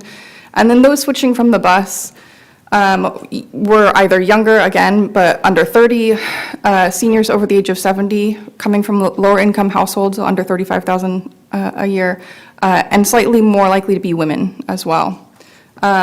Those who would have just not taken any trip at all, again, tended to be on the much younger side, 13 to 17, or seniors 70 and above. So we also asked respondents to give us a little bit of an indication in terms of what direction some of their changes are going on some of the key modes. So a couple that I chose to highlight here is that 40% of all respondents said that they are driving alone less. And for bus ridership, although 41% reported riding the bus less often, about 12% actually said that they're riding it more as a result of VIA. In terms of quality of life impacts, the most standout response that we heard across the board was that 66% of respondents said they felt safer getting around town as a result of the VIA rideshare program. About 59% said that they're feeling more independent because of the program. 41% said that they have better access to healthy foods and medical care. 40% said that their monthly transportation expenses are going down, with the exception of those aged 13 through 17, which could indicate that there was some latent demand for this type of service since they're age restricted from other mobility options. And about half of all respondents said that they're actually going out and visiting local businesses more often and participating in more social activities. Across all of these responses, again, these benefits were more likely to be reported by youths under the age of 21, seniors over 60, lower income households, and women. So, as I've mentioned at my prior update on this project and earlier in this presentation, demand has exceeded expectations for the service, and as such, we've had to add more driver hours to the service earlier on, which has resulted in the budget being expended at a faster rate than was anticipated. And as a result, there is a budget shortfall of $90,000 to be able to continue the service just through this pilot term, so through May 2019. Fortunately, we have an expected roughly $90,000 in revenue expected from fare recovery. And so the contract amendment that is submitted for your consideration is requesting that we allow Nomad Transit LLC, wholly owned subsidiary of Via Transportation Incorporated, to retain those revenues and bill against them for the remainder of the contract. Anything in excess of that would be still remitted to the city. And then Resolution 1912 is really just for bookkeeping purposes to track those revenues and expenditures associated with that. So from there, I'd like to move on to the year 2 scenarios. In your agenda report, I laid out a number of different scenarios, the purpose of which is really just to get some early feedback from the City Council and some direction on what information or further analysis you would like to have at your disposal in advance of having a contract renewal option presented for your consideration in May. So these are really just approximate estimates that we would go back and refine. But we looked at 7 different scenarios. The first is just a status quo, so if we froze it in time today and didn't do anything else, staff is not recommending that we proceed with any additional analysis on that scenario because it would basically just throttle demand by not adding any other vehicles to the network since people are still adding accounts into it. The next few all assume just natural growth, adding vehicle supply and more driver hours to keep pace with natural growth, but explored some different expansion options. Scenario 2 would be growing to 11 vehicles to support natural growth, but not changing any of the city boundary, the hours of operation, the days of operation, anything like that. Scenario 3 would look at adding an extra hour of service at the start and end of each day. Scenario 4 would look at just adding Sunday service, and scenario 5 would look at a combination of those two, so adding an hour of service on either end of the day and adding Sunday service. There's a 6th scenario that looked at late night service. It's a lot more expensive, but doesn't really recoup a whole lot of revenue or benefit back. And then there's 2 scenarios that looked at going to downtown Sacramento. One would charge premium fares to try to recoup a little bit of the cost, and one would just expand. The bars here are indicating kind of the growth in driver hours and vehicle supply that would be necessary, and the cost for each of these is shown as well.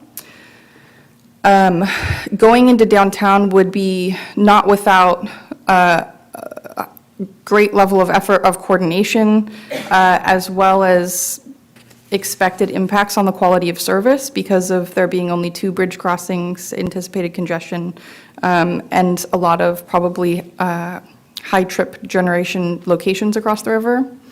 In addition, the cost of those are both about equivalent to what we already spend on transit annually. For these reasons, staff is recommending that we focus on a natural growth scenario that remains within the city boundary, but maybe does explore some expansions of hours and return to the city council with some refined alternatives related to that. Currently, we spend about $2.1 million a year on transit services with YCTD. We just got some early estimates that may be subject to change on the TDA allocation for this year, which is looking like it'll be around $2.8 million, which suggests that there may be an additional $700,000 to use towards the VIA program, as it has been the source that we have used so far towards the program, unless we were to consider other alternatives. So I also just wanted to mention that if the city council has any early input or requests for other financing strategies that we explore at this time. So in terms of the requested action, the city council members are requested to discuss or ask any questions on the regular update or the 6-month user survey results that were presented here tonight, approve amendment number 1 of the contract for services with Nomad Transit LLC and adopt resolution 19-12. And conduct a workshop on year 2's via rideshare scenarios and direct staff to conduct additional analysis on scenarios 2 through 5 or provide alternative direction. So So with that, I'll stop and take your questions.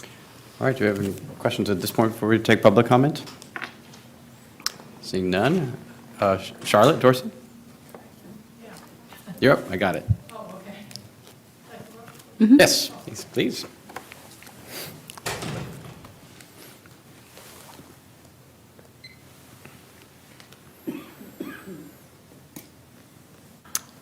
Good evening. Thank you for listening. I just wanted to make a few comments about my observations about VIA. Initially, some of the older residents were very reluctant to take this because it was something new. They were afraid that they'd stumble when they signed up. Some of them didn't have mobile phones. Well, thanks to Sarah and her crew, this has all been overcome, and for the most part. So people feel very comfortable now signing up via cell phone. I've seen them at the City Hall sitting down in the lobby there with Sarah and some of her staff, signing them up personally. And there's been a lot of outreach, community meetings and so forth, which has been very helpful. The older residents without mobile phones who were thinking, well, this isn't for me, I'm not going to be able to do this, were very much reassured because they had help in signing up, and it was very easy for them once they got over the first hump.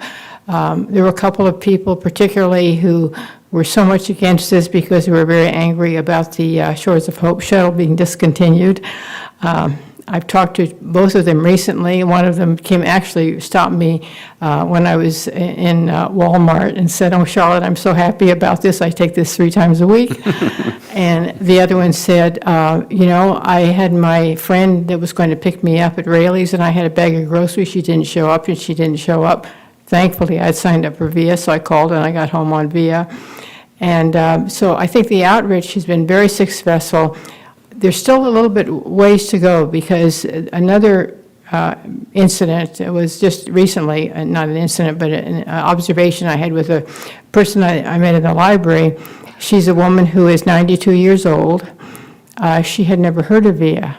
She has lived in West Sacramento for about 36 years, but her husband has Alzheimer's. She doesn't get out very much, and she depends on her daughters to take her places. So I explained to her what it was about, and I said, maybe your daughter could help you sign up for it, just in case they can't take you someplace, at least you'll have this. So my feeling is that it's been very successful. One other small thing, one of the organizations I belong to is the Area Agency on Aging, the Advisory Council, and we represent a 7-county area. Every meeting I go to, they ask me, give us an update. They're so jealous. So I want to thank you for it. I want to thank Sarah for all her work. This has been one of the best things that happened, particularly for the older population in West Sacramento. Thank you. Thank you, Charlotte. Charlotte, thank you so much, and you've been such a key part of both the initial inspiration for this program when you were here many times about various shuttles and other alternatives, even before VIA was birthed, and then making sure that this process was designed right and then implemented right, and then just telling the story one person at a time. You've been extraordinary, so thank you Charlotte, so for much being for what here you've today. done. So that's all the public comment. As we turn to the council, I want to congratulate Sarah. This is a masterclass as an overall project. The staff work on this has been extraordinary at every level. There are dozens and dozens of microtransit pilots running across the country, and most of them are failing. And even if you read the city planning and urban, smart growthy literature, stuff like that, most of them are not doing that well. And there are maybe a handful in the entire nation that are showing positive results. And by positive results, I mean a lot less than what you've got in this report. And it's a testament to just smart design. I think the council did its job in terms of pushing on making a program that would be likely to be successful. But the staff work has really been extraordinary. And I know I saw you chuckle. I always chuckle when people refer to Sarah and her staff as though there's some army of people that are backing her up.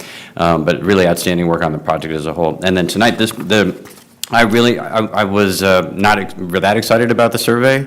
I would rather have waited for the Berkeley, more comprehensive work, but the way in which you've used the crosstabs on the, first, in terms of getting the amount of responses that we got and the mapping against those responses, the respondents against our population is outstanding. But then the use of the crosstabs to construct these use cases, I mean, they're not true use cases, I mean, from interviews, is a really good use of the survey research in a way that tells the right stories. And really critical here because there's such key distinctions between these uses, these use cases. So if you just look at the aggregate information, and we try to make policy decisions about the service, just looking at, how people are using it, and we're not saying, but which people, and understanding the interaction between price and quality and timing and everything else with seniors, low income versus seniors, high income, we would miss the whole story here. And I think that attention to the individual uses is part of what's made the service as successful as it has been. When I was presenting on this at the Local Government Commission, made the case that part of the reason why the service is working so well is that it's a really good, high quality, high class service, which we don't do enough in the public sector. We want people to know that we see their pain and the difficulties in their journey and whatever. And we need to do that, but we also need to let people know that that there's a Mercedes coming to pick them up. And I'm not going to tell the ice cream story again because we've all told it a million times. But when we were doing the AARP workshop, and one of the women that was there, she lives in Valhalla Mobile Home Park, the west end of the city, near nothing else. It's a great neighborhood, but it's not connected anywhere else. And we were describing how she could get to our medical appointments and get to the grocery store, and she said that's really great, Mayor. But what I'm excited about is when I watch Days of Our Lives, and it's over, my first trip is going to be calling my friend Gladys, who lives in the other mobile home park and at the other end of the city, and we are spontaneously going to go have lunch. Right, and this is a small but really, really important thing, and you captured this in the data around the social interaction being right up there with medical. It was like medical appointments number one, groceries number two, and just social and trips that wouldn't have occurred otherwise happening. It's yet one more of a 10,000 really great, profound, powerful, heartwarming via stories in our community that I think are well captured and reinforced by the data here. It does. You've had to do so much in here. It does need another round of editing. There are quite a few places where it's increase should be decreased and stuff like that, and it's clear you've been writing various ways to say this number increased and that number decreased over and over and over again, probably at 2 a.m, putting this report together. So it does need one more round of editing, and there's one chart on, I think it's figure 4, an educational attainment. I think you have the wrong style of a table. It's a stacked data chart between the community's underlying demographics and the survey respondents, but it doesn't make any sense as a stacked summing to 100% between those two categories. But those are, so just as we go through one last round on the final. But as I say, this report and then the drawing of the policy implications, I think, are just outstanding, and they're great. They're great lessons in how to do meaningful, useful, human-centered work that I hope other folks in City Hall and elsewhere get a chance to take a look at.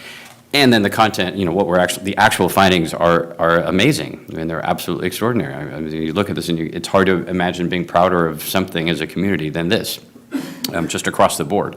All of the lives that are changing in really important, small and big, but really important ways in a service that's working, that is efficient, and that we can afford to not only sustain, but to improve, to continue to improve. So on the extensions and expansion, I'm certainly supportive of the fair transfer in order to meet the $90,000 obligation and all of that. But on the expansion scenarios, I think one of the lessons from the user research is, and particularly in conjunction with some of our land use and transit issues around the streetcar and other mobility issues in the city, is this is number one in our suite of options for folks to have the ability to live in our city without a car. and our zoning and land use in the waterfront zone along West Capitol Avenue, all of that assumes a much, much, much lower use of automobiles and a lot more people not having a car, which will allow people to build up condominiums and apartments at $20,000 or $30,000 less per unit by not having to create a garage. I mean, the implications of planning for a lot less parking and single vehicle trips are profound in virtually everything that we care about, not to mention the climate change work that Councilmember Ledesma is leading. But that only works on a large scale if we create really good, attractive options for folks to be able to live in the city and not have a car. So VIA is a great one of those. But I think focusing in that domain gives you different answers than those of us that might use it because we're going to come home drunk from Burgers and Brew, right? That it just gives you different, and we're thinking of this as an Uber or Lyft alternative, which it is, but to me that's secondary. So thinking about the can I live without a car, whether I'm 75 or a millennial moving into a loft, either way. Can I live without a car? Well, one of the most significant challenges in the domain of what you described is really the lack of availability on Sundays and to some extent holidays. So, this last weekend, Monday's a holiday. There's no service on Sunday or Monday, and if this is your only way to get to the grocery store or get to urgent care or to go visit Gladys for 2 days in a row, or to get to Gladys's birthday party or what have you, then your ability to say, you know what, I'm just going to give up my car altogether, or I'm going to rent an apartment that doesn't come with a garage space, declines a lot. Much more so than, can I go to Sacramento or whatever. That's a really critical gap in the system in terms of being able to take the plunge all the way, not to using your car less, but to not having to have a car in the first place. So to me, that's a pretty high priority. It's not one I hear about as much, because I hear mostly from folks who are using it, like most people in politics, we hear mostly from folks who are middle and upper income and in these middle age ranges. But those aren't the principal targets for getting rid of the car altogether as an attractive alternative. So to me, that's the highest of the priorities. Sacramento is a high priority for a lot of users. When I ride via, there are times I wish I could use it also to go to Sacramento. It's also, as you've described, it's by far the most expensive. Because even the numbers you've given us are only that. I mean, they don't add any of the other enhancements. And you've described some of the operational challenges with it. It's also politically very challenging. It's not clear that we would be able to secure approval from our neighbor across the river to run via service over there. And if we did secure it, it's not clear what we would have to, what pound of flesh we'd have to give in order to get that approval. It took us 3 years to get approval to have YOLO bus stop in downtown Sacramento for one stop to pick up people on the way to the airport or to elsewhere in Yolo County. So this is a very complicated and difficult one, where I think some of these other service enhancements are much better suited. We can afford to do it, as you say. We can afford to move forward with certainly considering these enhancements and also certainly implementing several of them because of our prioritization of some of these transit revenues that we get through the state law for the service. So I think this is not a goose chase, chasing down some of these alternatives. It's an important exercise for us to set some of those priorities. But as I say, for me at least, priority one should be making sure that we are getting all the way across the finish line, or all the way to the end zone, whatever your preferred metaphor is, to make it possible for folks of all ages to be able to live in the city and not have to have a personal vehicle to get around. So, Councilmember Sandine, or Dr. Sandine, whose dissertation is on this very topic. Right, a part of it. No, I think the data you've arrayed for us and collected for us and told the story are incredibly helpful, and it actually leads me to thinking about what the next iteration of this would be. And for me, looking at how much folks are using it during the week for commuting, school, getting to appointments in particular, those are typically things done during a Monday through Friday. So I think that's why looking at the drop-off on Saturday is because of those high demand and things you then would do. You could not have a car and commute still within the city and get to school and get to your appointments and buy groceries and meet a friend for lunch.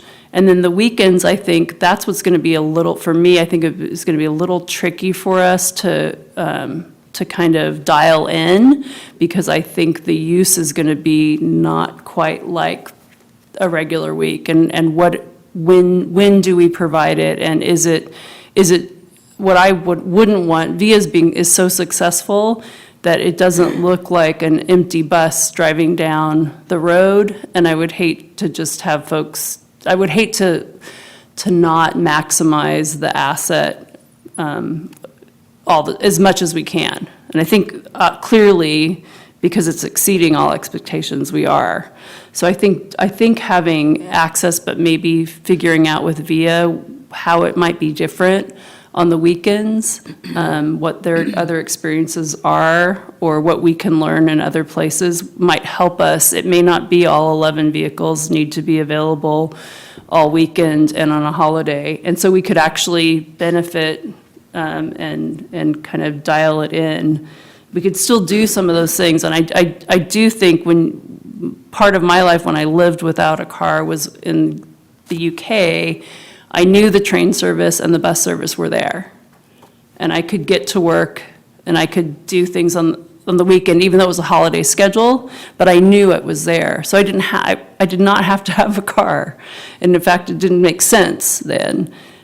So I think the more we can kind of get there with this service, and I do think expanding it makes sense, but I think we can be smart with the extension, the either time or weekends, and figure out how to budget that and maximize it. Yeah, and if I may respond, so VIA, they do try to kind of learn from historical ridership and then adjust and then predict demand. So we have fewer vehicles out, fewer drivers out on weekends when we know that there's going to be less, and on holidays or, around the holidays during inclement weather, that kind of thing. But if you did know that it was available, then you could, maybe we would see demand change, because Right. people would know, like, I have to remind people that it's not available on Sundays. So people, folks are like, oh, I'm going to go meet someone. No, you can't do that on VIA. Councilmember Guerrero. Yes, thank you very much for all the work you've done. This is like a model of what I'd like to see citywide in all our services, reaching out to the community, getting their feedback, assessing, where we can improve, and you've done a great job in analyzing that, and assessing what we can do to improve. And I think there are, on the areas where you identify the challenges, that's important for us to take a look at with VIA.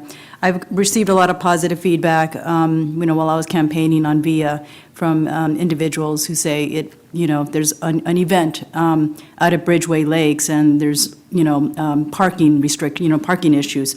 Bring in VIA, and VIA's been able to accommodate and adjust, a schedule and provide additional support. So that wasn't included in the report, but I just wanted to, throw that out there and provide you with that feedback. There are some things, though, and that I would like to look into, and that's related to the company itself. Some of the things that I'm interested in learning more about are because I look at various contracting services that we have, and it provides information on the employees. And so looking and making sure that there's stability among the employees that are providing the ridership for our residents and everybody else that's using it here. Are they employed through the company? And if so, just finding out what the compensation is, if you can get that information. And also finding out, what is the insurance, for the insurance, the dollar level of liability for insurance coverage, so that we can make sure, I want to make sure that if anything happens, that, the city is protected and we're protected from liability as well. And also taking a look at, I don't know if it's included in here, but the city staff costs, because I want to understand the big picture of the cost, because we are putting a lot of work into this. And the study's an excellent study. Like I said, I think that's, a great approach. Just want to make sure that we understand the full costs of VIA, and then just evaluating that further. And looking at what are the gross and net costs per ride and per hour forecasted for the first year. so that we can have additional information. So just the additional costs, looking at the gross net cost per ride and per hour, so that we get an understanding of what the costs are moving out, and we have a really good idea that, so we're not looking at this and saying, okay, there's an additional demand, that we have a buffer there to provide the, correct revenue source. Also, just looking at, since I was on the Yolo County Transit Board Advisory Committee, I was, interested in making sure that we are protected from any liability if we use any local, or state or federal funding sources. So making sure that, any funding sources, it provides that report and that information in the report. And for looking at the expansion, I'm going to pull out a Pat Flint here and say that my priorities in looking at funding sources are not tapping the sources for our police and fire. I still think that we have additional work in that area. And I think that, there are funding sources that could be used to provide additional support.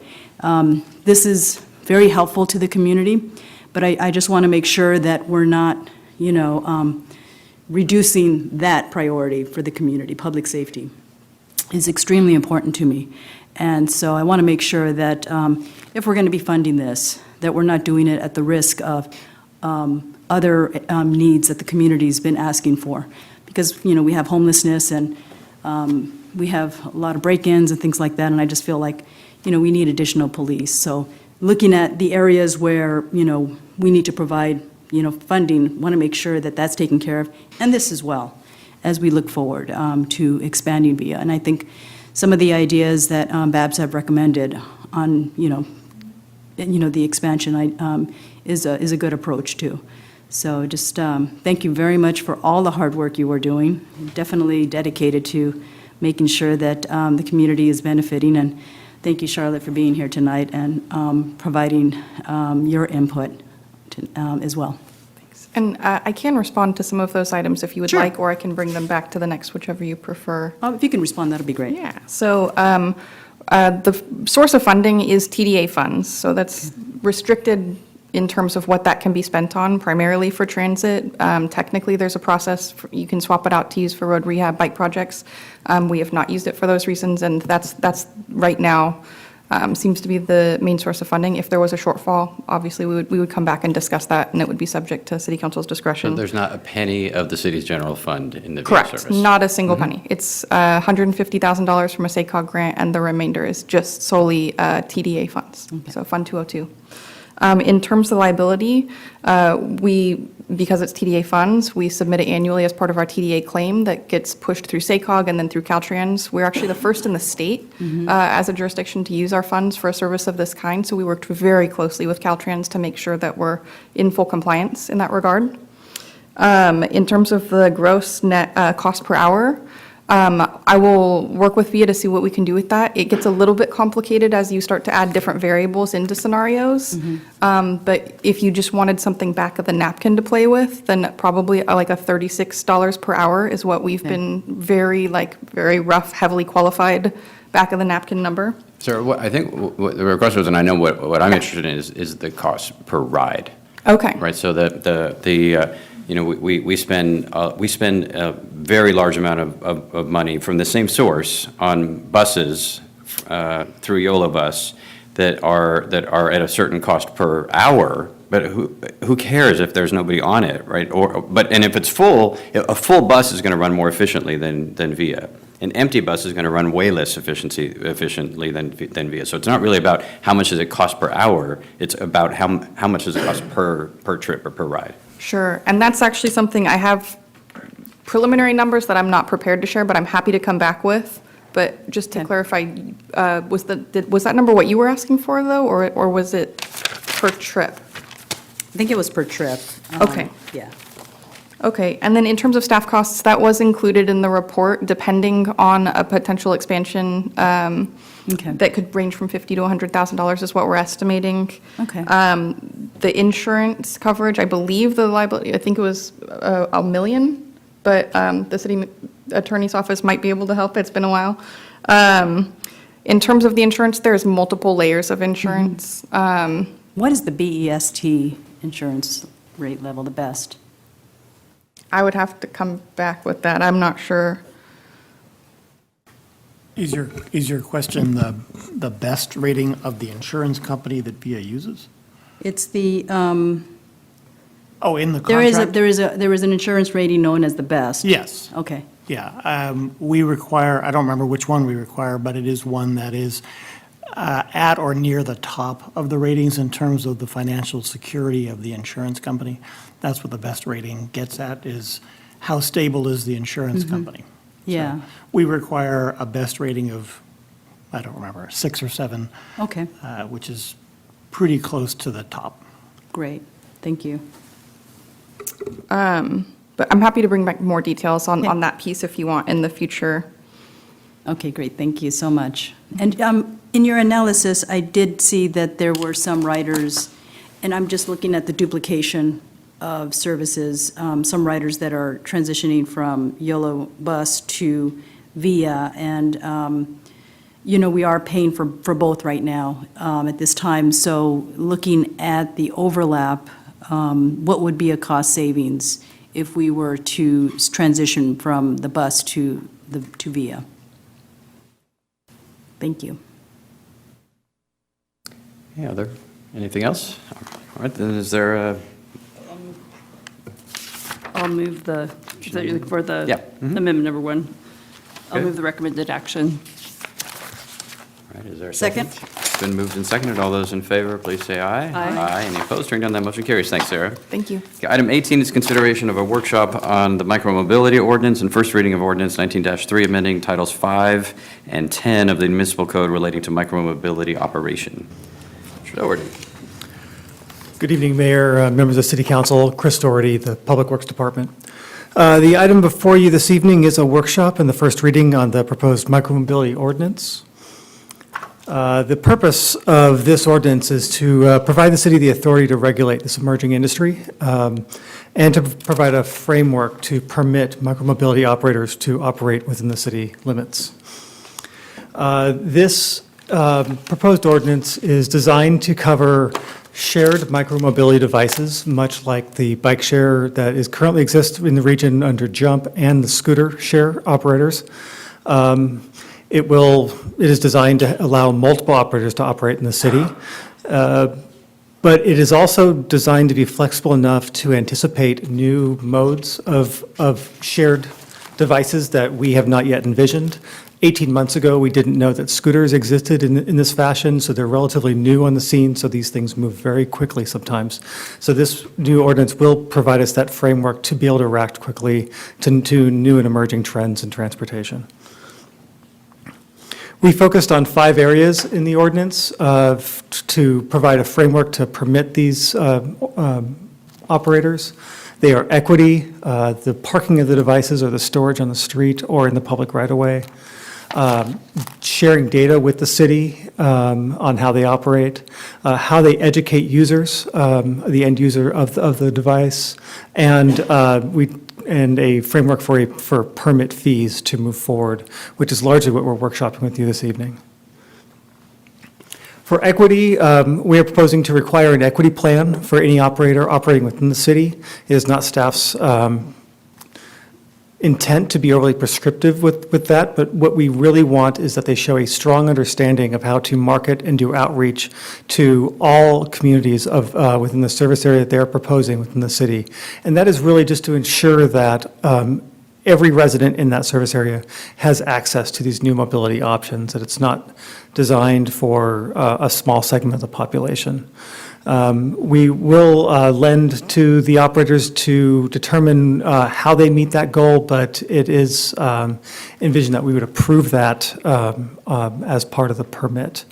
For reference, we're currently working with Jump on an equity plan through SACOG, the primary partner, on that, and they are doing a very extensive process to the equity plan, but it's going to be a good product at the end of it. But we do expect other providers coming in the region to do something on par with that effort. Device parking has been probably the single most divisive issue with these new mobility options in countries or cities around the country. We are not tailoring the parking specifics in the ordinance itself, but leaving it to the permit because it will be device specific. For example, a bike share device is parks very differently than a scooter. The bike will lock up to a pole in some instances not, where the scooter does not have any locking ability to a device or to a pole, just to itself. So the parking requirements are very different in both those regards. So we're pushing that dynamic to the permit. What we see in front of you is an example of two different types of parking. We see a bike share corral on the street, farther down the street, but also where we're looking to provide a painted option on the street of where to park scooters and other free-floating devices so that we better educate the users on where they should go. The ultimate goal here is to not impede sidewalk traffic or traffic throughout the right-of-way, but to better educate where they should exist. Data sharing is really key in this permit process. Micromobility operators, these devices are all GPS network devices. They provide a ton of data for where people are moving in and out of the city, where the attractions that they are going to. We are requiring that the operators share that data with us, and I will note they would share that data with us in a already anonymized format, so that the city is not responsible for the anonymity of that data. We want it just so that we can go through our planning processes on where to invest for our facility and infrastructure to have better data to make those decisions. Some of those elements that we are looking to require are origin and destination data of where that device began and where it ended its ride, how often it's ridden, mostly per trip, per day, per device. The demographics of the ridership, if that's at all available. Safety records are going to be important. We want to know if there are collisions happening out on our streets and if there's ways that company can help mitigate those. If there are parking complaints through either their telephone or online services, and what their maintenance records for the devices are, just to ensure their safety for the users. And again, user education. We want to make sure that they have a full grasp of how to educate the end user of their product on how to operate it within conformity of state and local laws. There's a lot of ambiguity in the state laws right now, or at least what's happening on the app versus what is actually in state law. We want to ensure that that is translated clearly and comes across to the user. And we have found some techniques in here that really help the user educate the user when it comes to parking. With the example, if you've used any of the new jump scooters that are out, you're required to take a photograph of that when you park it to end your ride. Helps both partially guilt the end user into parking it correctly, but also establishes to the operator that it's being done correctly. And also, the city has taken upon itself to begin a series of bike safety classes, which we are going to be folding in also other mobility content into. And in some instances, some of our operators now are helping us fund those classes to move forward. And lastly, the fee structure. We are looking to, the overall goal of the fee structure is strictly cost recovery for the city. In the past 9 months since Jump has been operating the bike share fleet in its full rollout, less so the original pilot project. We've had a really good glimpse into what it takes to run the project and kind of manage it from the city side day to day. And we anticipate with multiple operators, we could see up to about 500 devices over the city at about our peak capacity for those. To put that in context, we currently have 200 devices on the ground between 150 jump bikes and 50 jump scooters. So we are expected to see that grow at least 2.5 times. We estimate for staff that we would probably require anywhere from 10 to 20% of a staff person to manage that day to day. And being the staff person that has been managing that day-to-day for the last 9 months, I can verify that. We broke the fees down into 4 main components. One is just the initial permit fee, what it would take for a staff, probably myself, to review the initial application and to ensure that we have enough staff time and capacity for that. The annual renewal fee, of course, is going to be less strenuous and maybe just have some course corrections on their plan. We are incorporating or suggesting an enforcement fee, and this is really geared towards if we notice a device parked incorrectly, that we can directly charge the operator, and then they can choose to pass that through to the user. It allows us, if we are called out to remove that item or relocate it in the right of way, it covers our time to do that. So that's the goal of that fee. And really, the monitoring fee is where we had probably the most discussion as staff. We explored 3 models, and one is just a staff time estimated model, where we take a look at roughly how many hours we think and which staff would do to manage that program. There was a lot of assumptions and a lot of estimation in that model. So we are not recommending that model at this time. There is also a model that is gaining a lot of popularity in some cities, that is a per trip model, where the device would, the operator would be charged a per trip fee per device. Our partners across the river, Sacramento, are pursuing this model initially with a 25-cent per trip fee per device for the first year, and then a 10-cent fee the following year, assuming there'll be some larger upfront costs for parking and things of that nature for them. We opted we are not recommending this model because it does provide an opportunity for, if there's an increase in devices, there's not always a direct relationship and a direct corresponding increase in trips. So the staff time to manage that, there could be 1,000 devices on the street, but we'd only have the ridership that would support 200. They then turn into effectively advertising for the companies and have a lot of staff management, but not a lot of revenue coming in to cover those costs. So the model that we are proposing to go with this evening is a security deposit model, which allows us to do the research and to fully understand what it does take, because there is no real precedent for this kind of fee in a city of our size that we have found through research. There's a lot of precedent through larger cities that are looking at anywhere from 1.5 full-time employees to 3.5.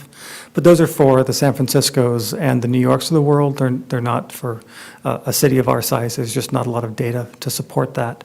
So we're looking to secure a deposit of $100 per device, and then we would charge for our time to that operator for that account. And if that money was not used, we could then refund it at the end of that time.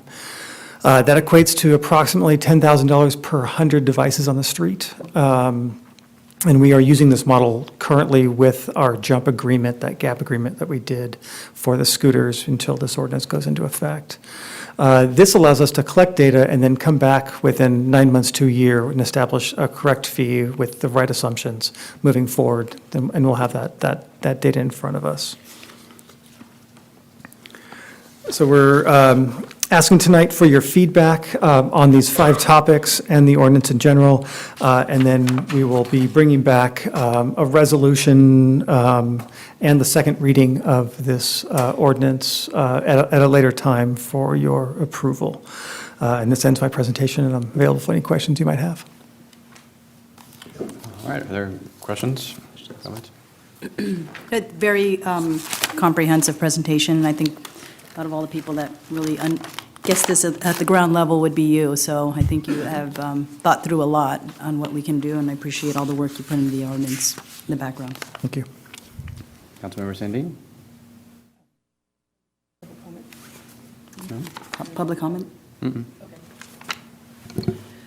I think it's the right set of questions, or right set of issues for us to be looking at, and we've talked about them over the course since we've been discussing what some are calling shareables, microtransit.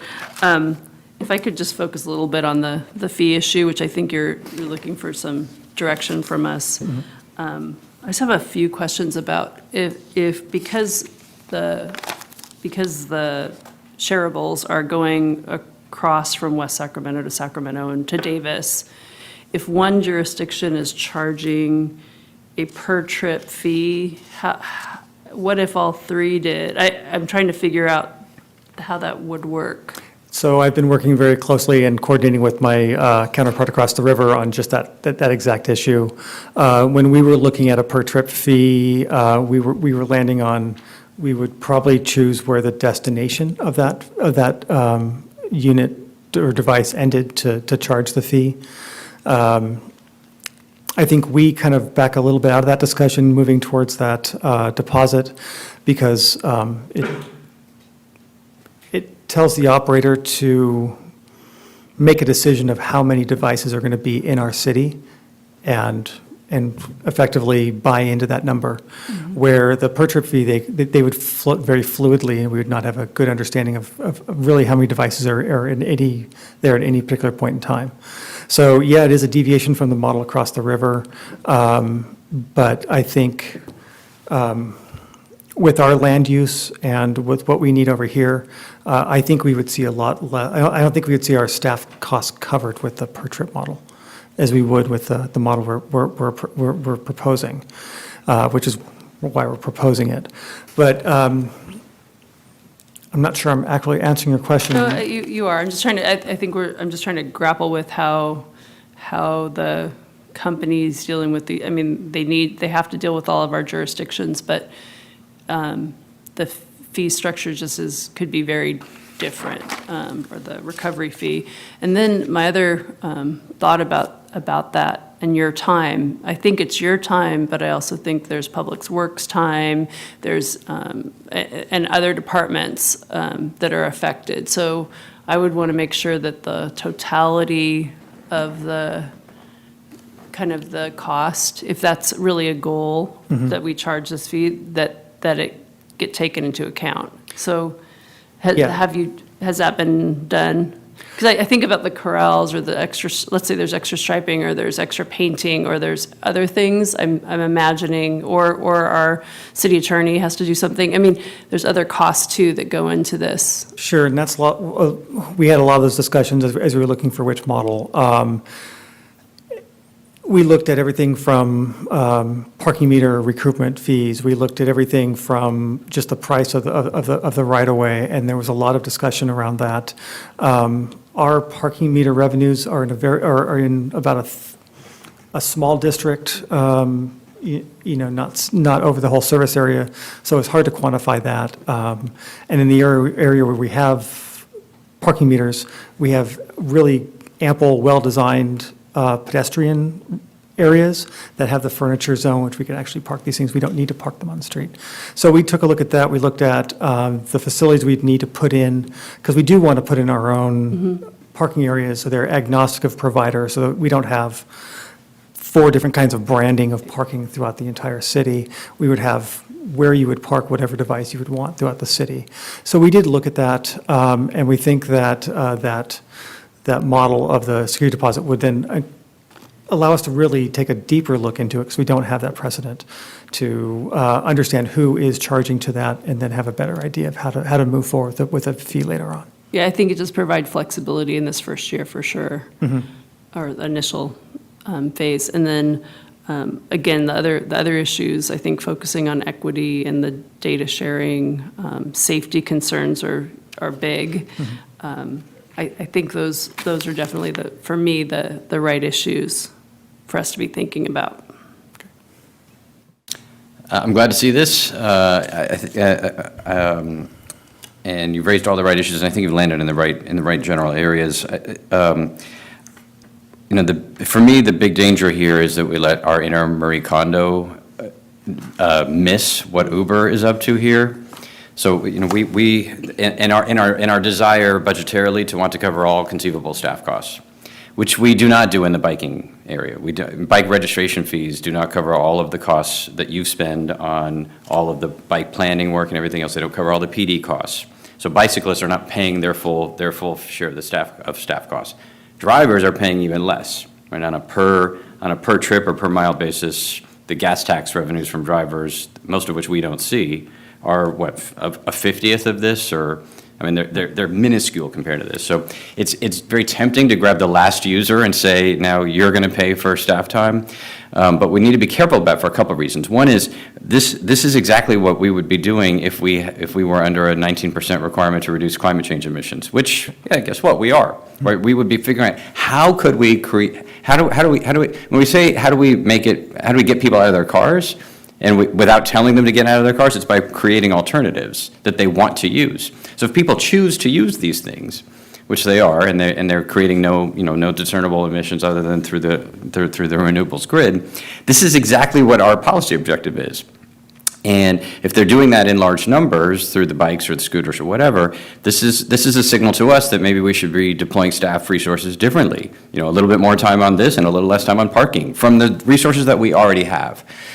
So I want to be careful not to make it more expensive for people to choose this as opposed to other modes of transportation, just because it's new. And because we see a potential payer, which we don't see in the bike and automobile sectors. I hate the per trip fee because it's so out of scale to all other modes, but also because I think I've ridden the jump scooters in West Sac now 30 or 40 times. Average trip is 90 cents or so. So a quarter is an enormous tax on that ride.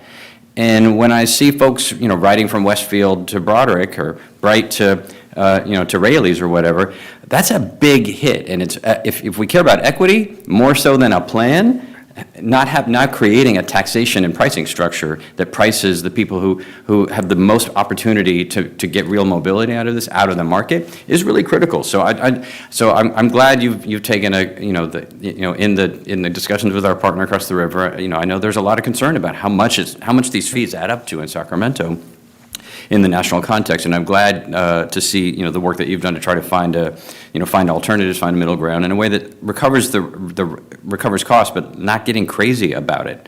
Like we're going to make up for all the underfunding that we've ever had for bike and ped programs in these fees. I support the deposit approach, but it then becomes incumbent on us to have protocols and procedures, criteria, and processes to make sure you're not just billing whatever. Or saying, oh, well, we have $100,000 because we have 1,000 scooters and bikes on the streets, and so there's $100,000 that's potential, and the city manager says, well, Chris, why are we leaving $500,000 on, $50,000 on the table? Go find some ways to charge more to that account. And so the security deposit approach I support because it's the same issues as the first option, the staff time approach that you used. But at some point, you got to answer those questions. And we have to answer those questions as folks who are accountable for whether or not it's an appropriate charge in the first place. So I'm supportive of it, but it's going to require more than just, surveying other departments to see, send me all your charges. It can't be that. It cannot be open season on these because Uber's strategy here, Uber could care less what we require about helmets and picture taking and everything else. Uber doesn't care about the scooters. What Uber is hoping is that we will be so obsessed with creating a clean, clutter-free environment that we will make it just that much harder for any competitors to enter this market. They are the one, Uber as the company is the one that's most advantaged when we create fee structures and regulatory processes and criteria that only they can meet. And that other competitors don't have the ability to come in and do. And that's dangerous for us, even though I also support getting rid of clutter. That's dangerous for us because to the extent to which all transportation, bike share, cars, and scooters, and whatever else comes forward, if all transportation is through the Uber app, then the control of the transportation system is no longer with the public. It is with a single company.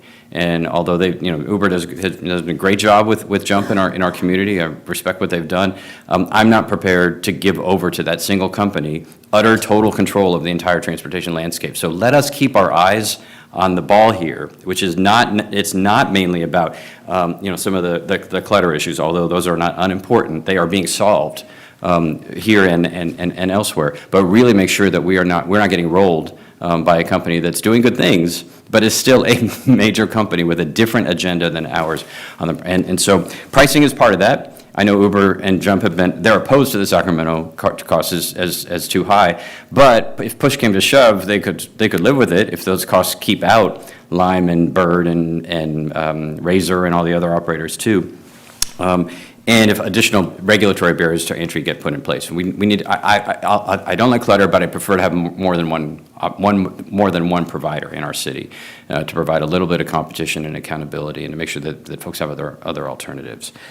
We do need more of them, so that's the other issue, is that these are valuable, workable alternatives to taking a single occupancy vehicle trip, but only if you know that you can get one. And that when you take a trip somewhere, like to, because you want to testify at a planning commission meeting, that you can get home or get to where you need to go next. That requires a density of scooters, which makes it hard, just like, well, let's see how 50 go. 50, it's a good start, but 50 is not going to tell us that much any more than just running one Via van in the city would really tell us about what, until you hit 10 or 11 vans, it doesn't work. And the same thing is true with these micromobility devices. And so having procedures in place that dampen supply dramatically affect the potential in terms of improvement to mobility, to social justice, and to climate change emissions, and to fun and joy and to trips, the kinds of things that we were seeing out of the VIA report in terms of people getting out, socializing, visiting small businesses, those sorts of objectives. So I think that you're hitting all the right ones in accomplishing that, but I would just continue to say, let's make sure that we're paying attention to barriers to entry and to pricing, the price effects of our decisions on particularly low-income users who are discovering now an entirely new way of getting around that is personal, that doesn't require a 5-block walk to the bus stop and a 6-hour ride, but is, to exaggerate slightly, Right. That gives folks affordable control over their own mobility regardless of income. So.